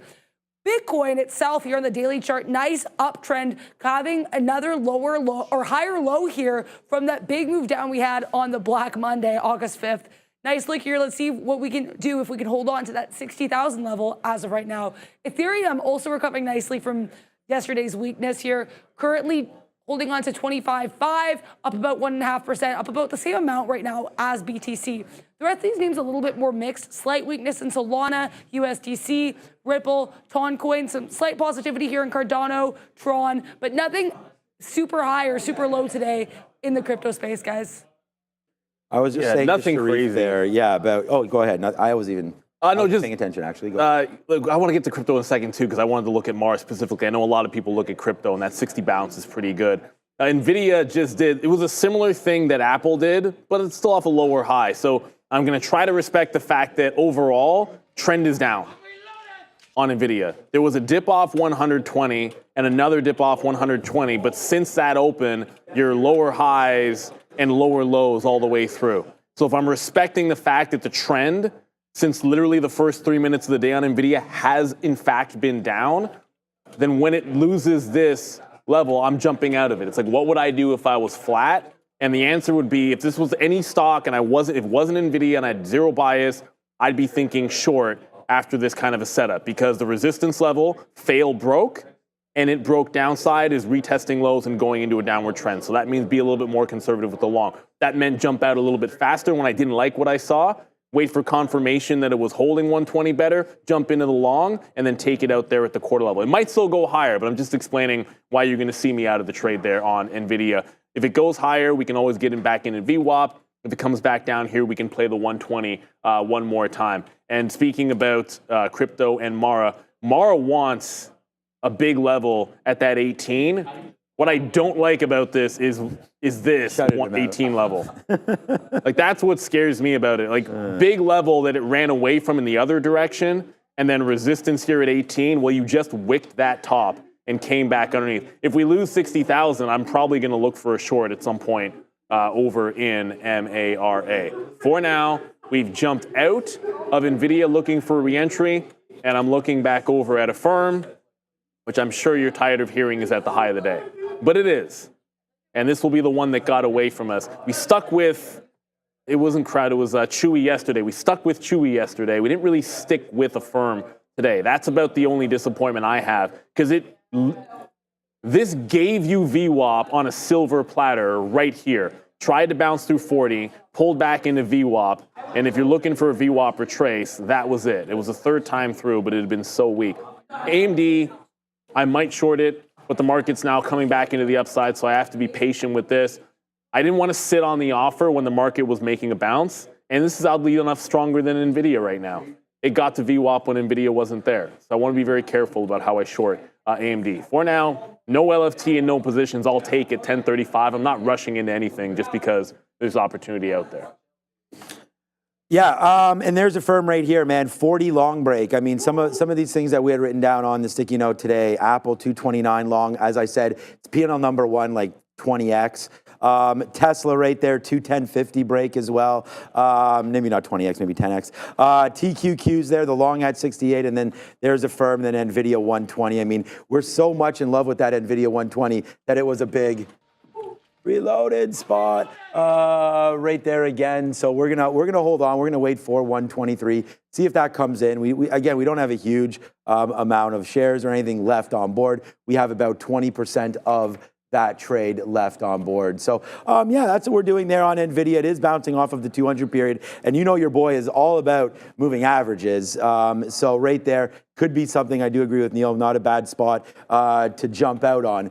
That name. So if you are, looking at that, great. For NVIDIA, that could be a level for you. Holding on, like I've already talked about the strategies there. Holding on and putting out bigger trades for bigger profit has really, really, and you guys can hear it. You hear it every day. Catapulted the net. Yesterday we had that $10 winner on SMCI. Today we had $4 on Tesla. $1. I mean, we are sitting here with multiple dollars on many trades. It doesn't mean that that's the right play. It's just when you're right, trying to let this go a bit. And when we take the bottom up to the 200, that's generally a great spot. So again, I do like that position right there. Could be something to look at. Tesla's really starting to bug me a little bit. I want to look at 210. That bottom is 210. So I think I sit here again at 210.50, but I am not in this. Like when I put on, the reason why we're up so much is because we put on risk. And I mean, it's risk on, right? When a day like today happens, it's a pure risk on day. Not only that, but we were also confident in the direction. That's the one thing that we are getting better at every single day. And that is that turning this bear immediately into a bull and talking only bullishness this morning. People in the chat were like, man, this guy's bullish. The market moved 1% since those comments, bullish. So it's just a matter of when you're right, you're right. We could be wrong. We've been wrong many times. It's about getting out when you're wrong, you know, and being able to deal with the consequences of that. And at the end of the day, all you can do is look down at your P&L, which is why I'm always talking about that, right? Letting you guys know that despite putting on some losses, we could still be there. You know, despite trading one name, Big Patty Ice back there, he's there. You could trade multiple names, you could trade multiple styles. But at the end of the day, you know, you look down and you got to see what's happening. And that's why we shout out to Adara, who I guess is taking advice. I heard her say today she's only going to go right back into live mode. So well, one of the things I've said that, yeah. One of the things to keep in mind, if you trade things like SMCI and you trade things like Eli Lilly, the $10. Look, like Apple, NVIDIA, like those things are going to have 1 cent spreads and are filling back and forth. I mean, it's incredibly realistic. Our simulator is fantastic for it. Where you really need to take fills to understand how you can get them or not are things like SMCI and Eli Lilly. Because I can tell you, like, I swung and missed trying to get positions on SMCI 5 times yesterday. So really, it was not very easy to get the trades that looked easy on the chart, where it was just dumping. I couldn't catch shares at all. And then the one time I got into short, it was like an instant loss. The longs were better in the afternoon when things had calmed down a little bit. So just a couple of things. We're going to go over to Sector Watch in a second, but we jumped out of NVIDIA. As I said, the market's trending up and it's trending down. So I want to be very careful about this. Like I said, you know, trending downside, market looks like this. Now bouncing higher and holding higher lows. So you're clearly at least relatively weak here on NVIDIA, and there's a lot of strength elsewhere. So I'd like to wait for that 120 to come in or hold a higher low to start confirming some kind of better trend into the upside. We got to be careful with this. I don't like the fact that it's a little bit counter trend. This is a time of day where usually I'm not forcing anything anyways, and I like VWAP trades at this time of day. And this is underneath it. Not the best look in the world. SMCI, for what it's worth, is having a fantastic day. I haven't got the go-ahead that we're going to Sector Watch, but SMCI, lots of volume. Where I was looking for support has turned into resistance as well. Again, I'm not forcing the action SMCI. I was looking long, but it was long off 420 that I wanted. At the open, the best you could get was $435. So that was never going to be realistic. Let's go on over to Sector Watch, see what else we might be missing, Adara. No? Yes? Aside from one glaring red spot, the market generally pretty positive, as are all these sectors. We have to talk, of course, about electronic technology. Very strongly green across the board, with the exception of NVIDIA. Of course, trading a little bit lower after a slight quarterly drop here in their margin. So interesting look here for NVIDIA. Not bringing down the rest of the sector, however. Strength across the board here in technology services. CrowdStrike, CRWD going from red to green right off the open. A little bit more mixed here for health technology and finance, though both are generally positive.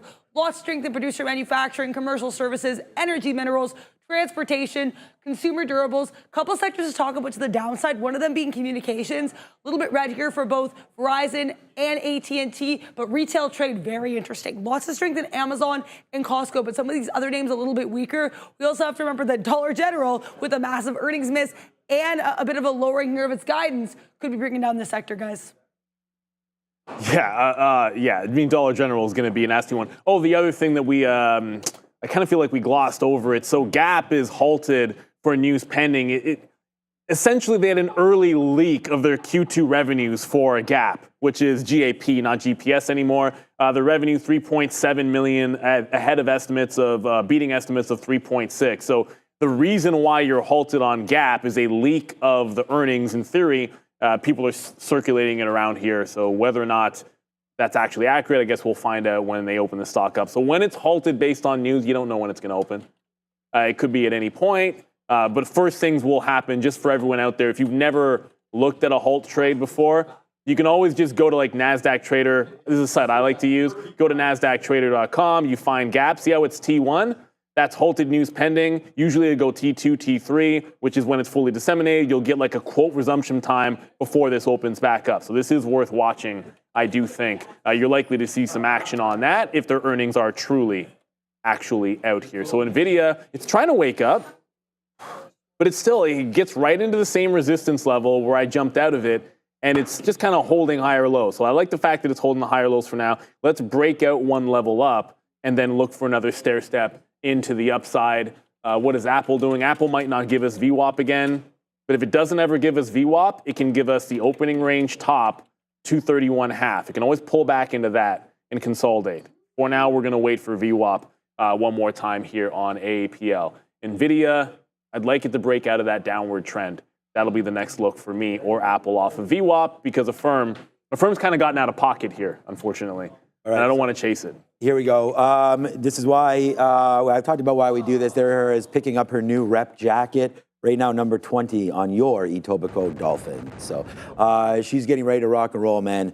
Already been in a tournament. Oh, wow.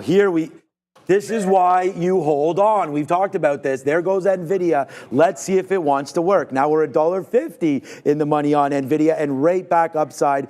Huge moves happening here. There goes NVIDIA. Boom, boom, and boom.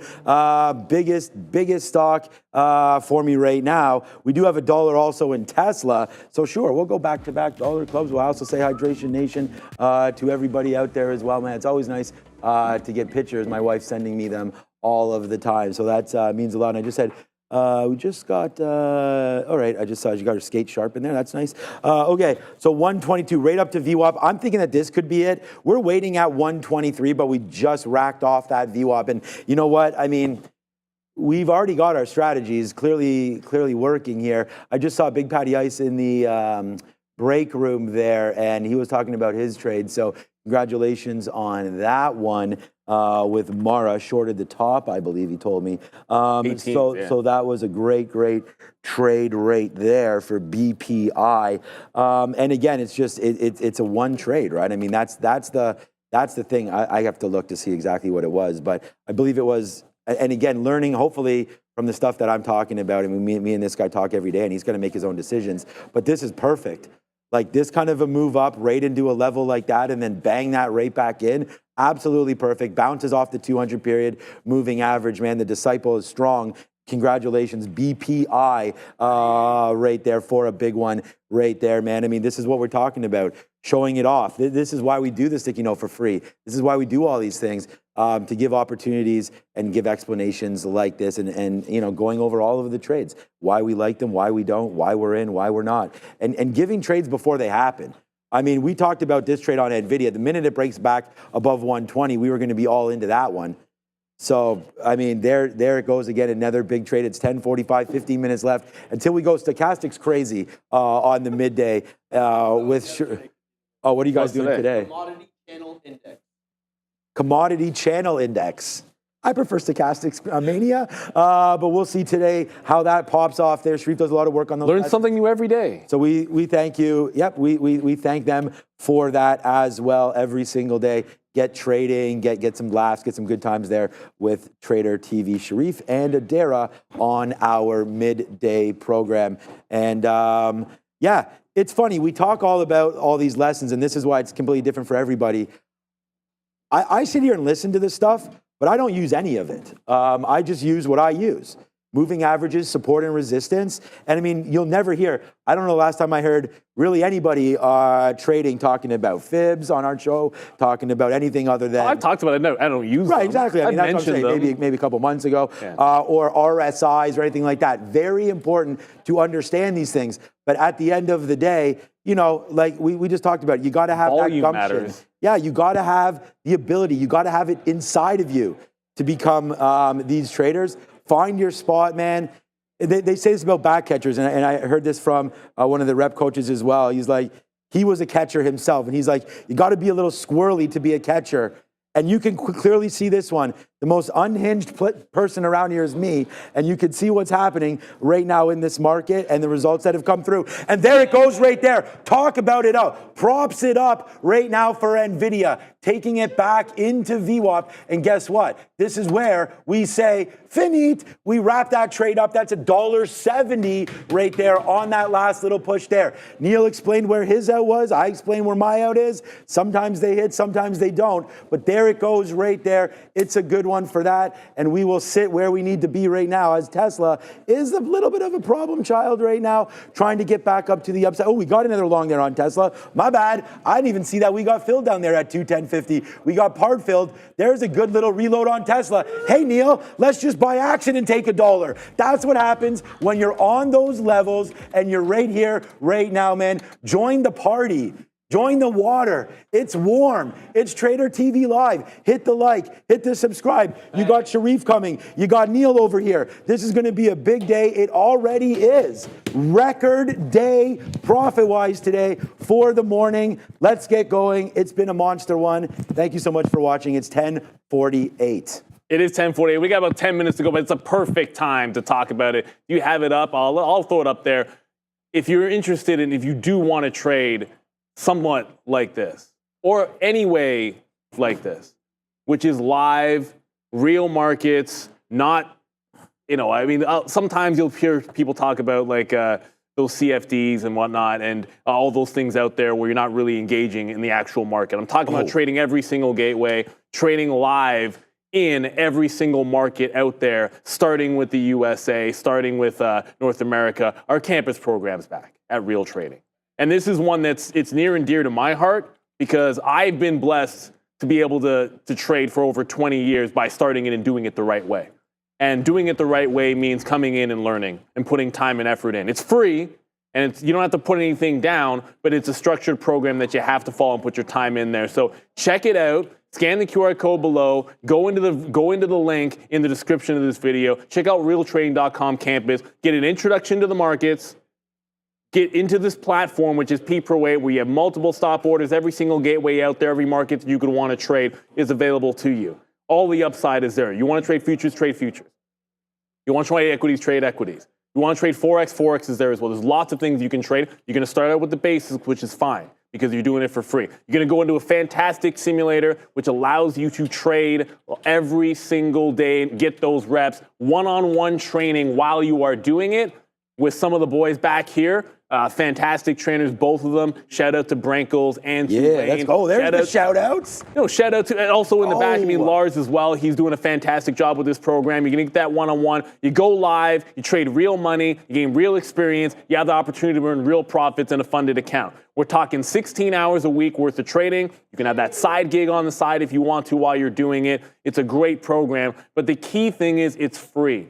Time and effort is what you are paying when you sign up. So if you're in Canada and you think this is for you, then do it the right way if you're going to trade. It's much better than blowing up 10K accounts 5 or 6 times. And there's nothing wrong with learning however you want to learn. But if you can learn on someone else's dime, this is the program for you. So check it out. That's the campus program. So you were just mentioning Tesla. I wanted to get back over to that one. At this time of day, I don't like longing trending like stocks that are trending in the other direction. So I'd like for this to reestablish the trend into the upside. I'm a little wary that it could flat bottom break 210 here. So I'm not in this unless we start regaining VWAP. If it's an inside day, it's an inside day. And this is sort of the thing about getting a little bit of you have to have some kind of a read on the market. I was shorting AMD at VWAP, and then AMD suddenly looked relatively strong to NVIDIA. So I said I'm not shorting AMD at VWAP anymore. So you got to be able to walk away from something that's no longer following your plan. It was lower highs. It held 147. It then broke out VWAP. No reason to be trading anymore. Let's go on over to the desk with Adara and Money Talks. Money Talks. EXY at a really interesting level here.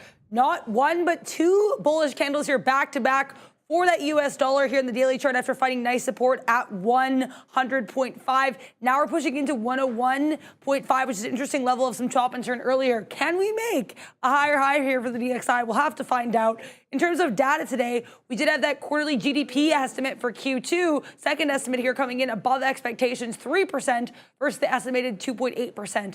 10 a.m. here, we got pending home sales. These coming in much lower than expected, negative 5.5% for the month of July versus estimates of positive 0.2%. SPI actually made a new high of day at the time these came out at 10 a.m. So interesting look there. We actually have 2 Fed speakers. Fed Market apparently started speaking here at 10:30 a.m., not initially on the schedule.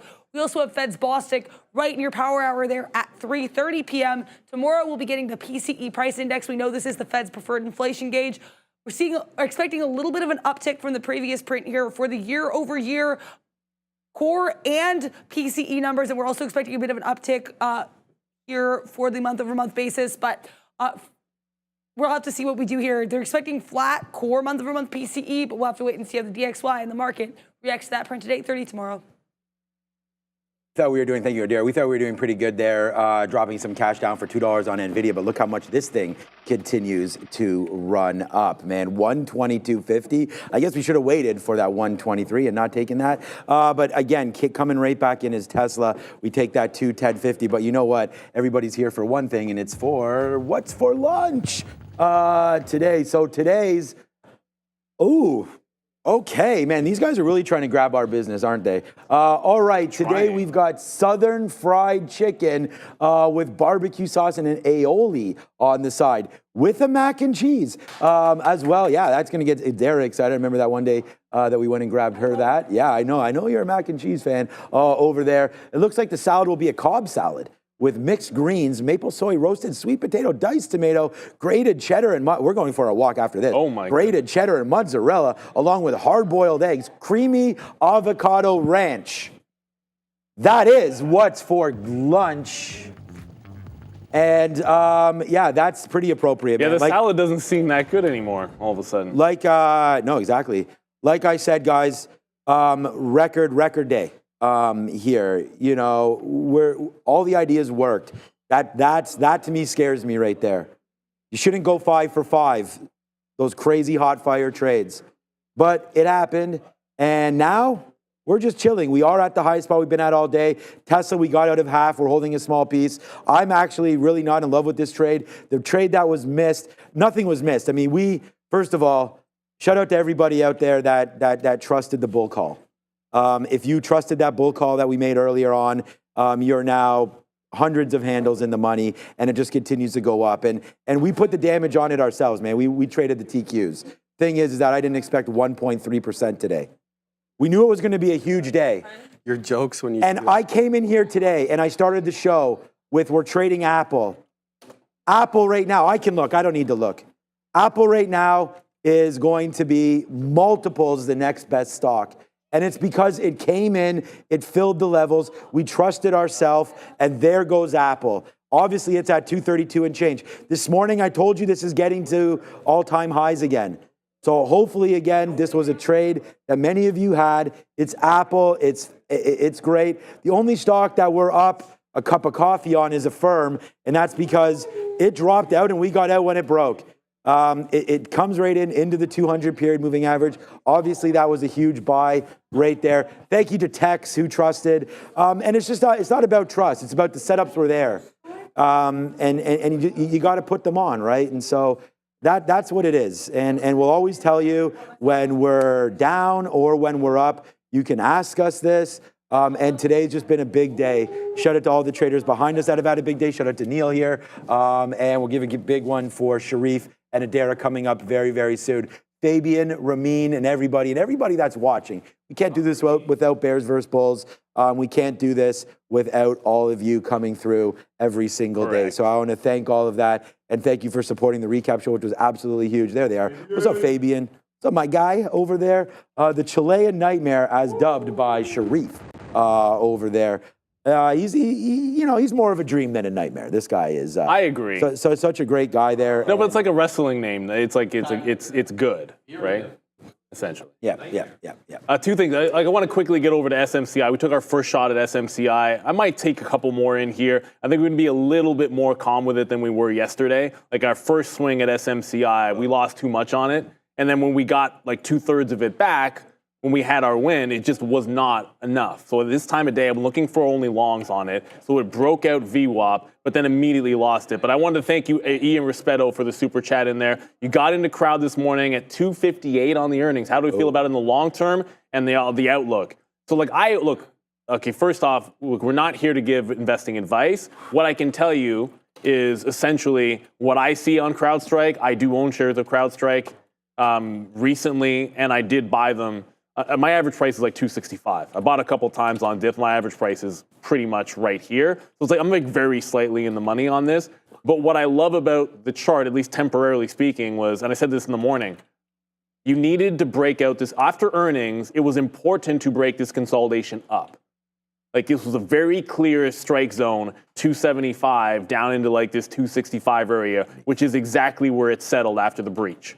And what you had here was a clean breakout. And again, if you were focused on this stock, I had an over-under on this 261.5, but I wasn't focused on that at the open, so I'm not going to get that long, doesn't matter. But you're holding above the range. A close above 275 is a bullish one. I think it's more important that it does that on the week than it does on the day, because you're thinking the long term. I like weekly charts a heck of a lot more. And it's going to have to do some damage with 300, the 50 and the 200 period moving average. That was a big spot of resistance, again, after that big breach. So be very, very careful with this. It's going to run into some big resistance, I think, at the 300. Once it gets through that, I'll be much more confident to maybe think about adding to it. I'm not really thinking add on this stock just yet, but I do like what I see. Close above that 275, and then we can talk. We reloaded some Tesla. And look, guys, you know it's going to be a big day. I mean, Neil just talked about that's pretty much the first losing trade for either one of us today. So, I mean, that just goes to show you a lot of opportunities. Take them and get the heck out Still here. when they're wrong. Yeah, I mean, look what we just did on Tesla. Oh. We just bought it again. We're in another 50-cent winner right now. Like, I mean, it's real. This is what we did. We talked about buying that 210.50 again. It's right here on the sticky note. So there we go. We're now out. 50 more cents on Tesla, name that we don't trust. We'll wash our hands now and get the heck out of that one. With only 1 minute left, we'll end on the high note right there. That's 50 cents on Tesla. That is given to you, another one right there. We will not take any phone calls from Kathy Wood about our trading today because she can't afford this guy. We'll pass on that offer, Kathy. Maybe I'll talk to you at Thanksgiving again. But so far, so good right now on the day. I hope you enjoyed the show. I hope you enjoyed the entertainment. Before we go over at the trading. Yeah, go ahead, man. Before we go over, I just pulled up Intel. So suffice to say, I'm going to go short Intel essentially almost now. And I just wanted to quickly show you guys the chart because it's screaming to the upside. There isn't even a red candle on it today, but this has been a big level at 20.25, and you can see the very steep trend line that it is now trying to break. So resistance at 225, big trend line to the upside that it's attempting to break in here. So once I see it fail underneath that trend, I'm going to jump into this one. Short into VWAP is the name of the game. If it breaks the high of the day, if you're not getting out at the high of the day when a stock is parabolic to the upside, then you're going to run a lot of risk. So I need to see it fail that top, come back under the trend line. I'm short, and then it's going to be that high of the day. Let's get our learn on once again with Sharif and Adara. Go get them. It's going to be a fun day. We're back at 2 o'clock, and we got more earnings after the bell. But right now, it's learn to trade. And Kathy was calling there at the end there. I think Aunt Kathy was trying to make a call. What is up, beautiful people? Welcome to How to Trade, formerly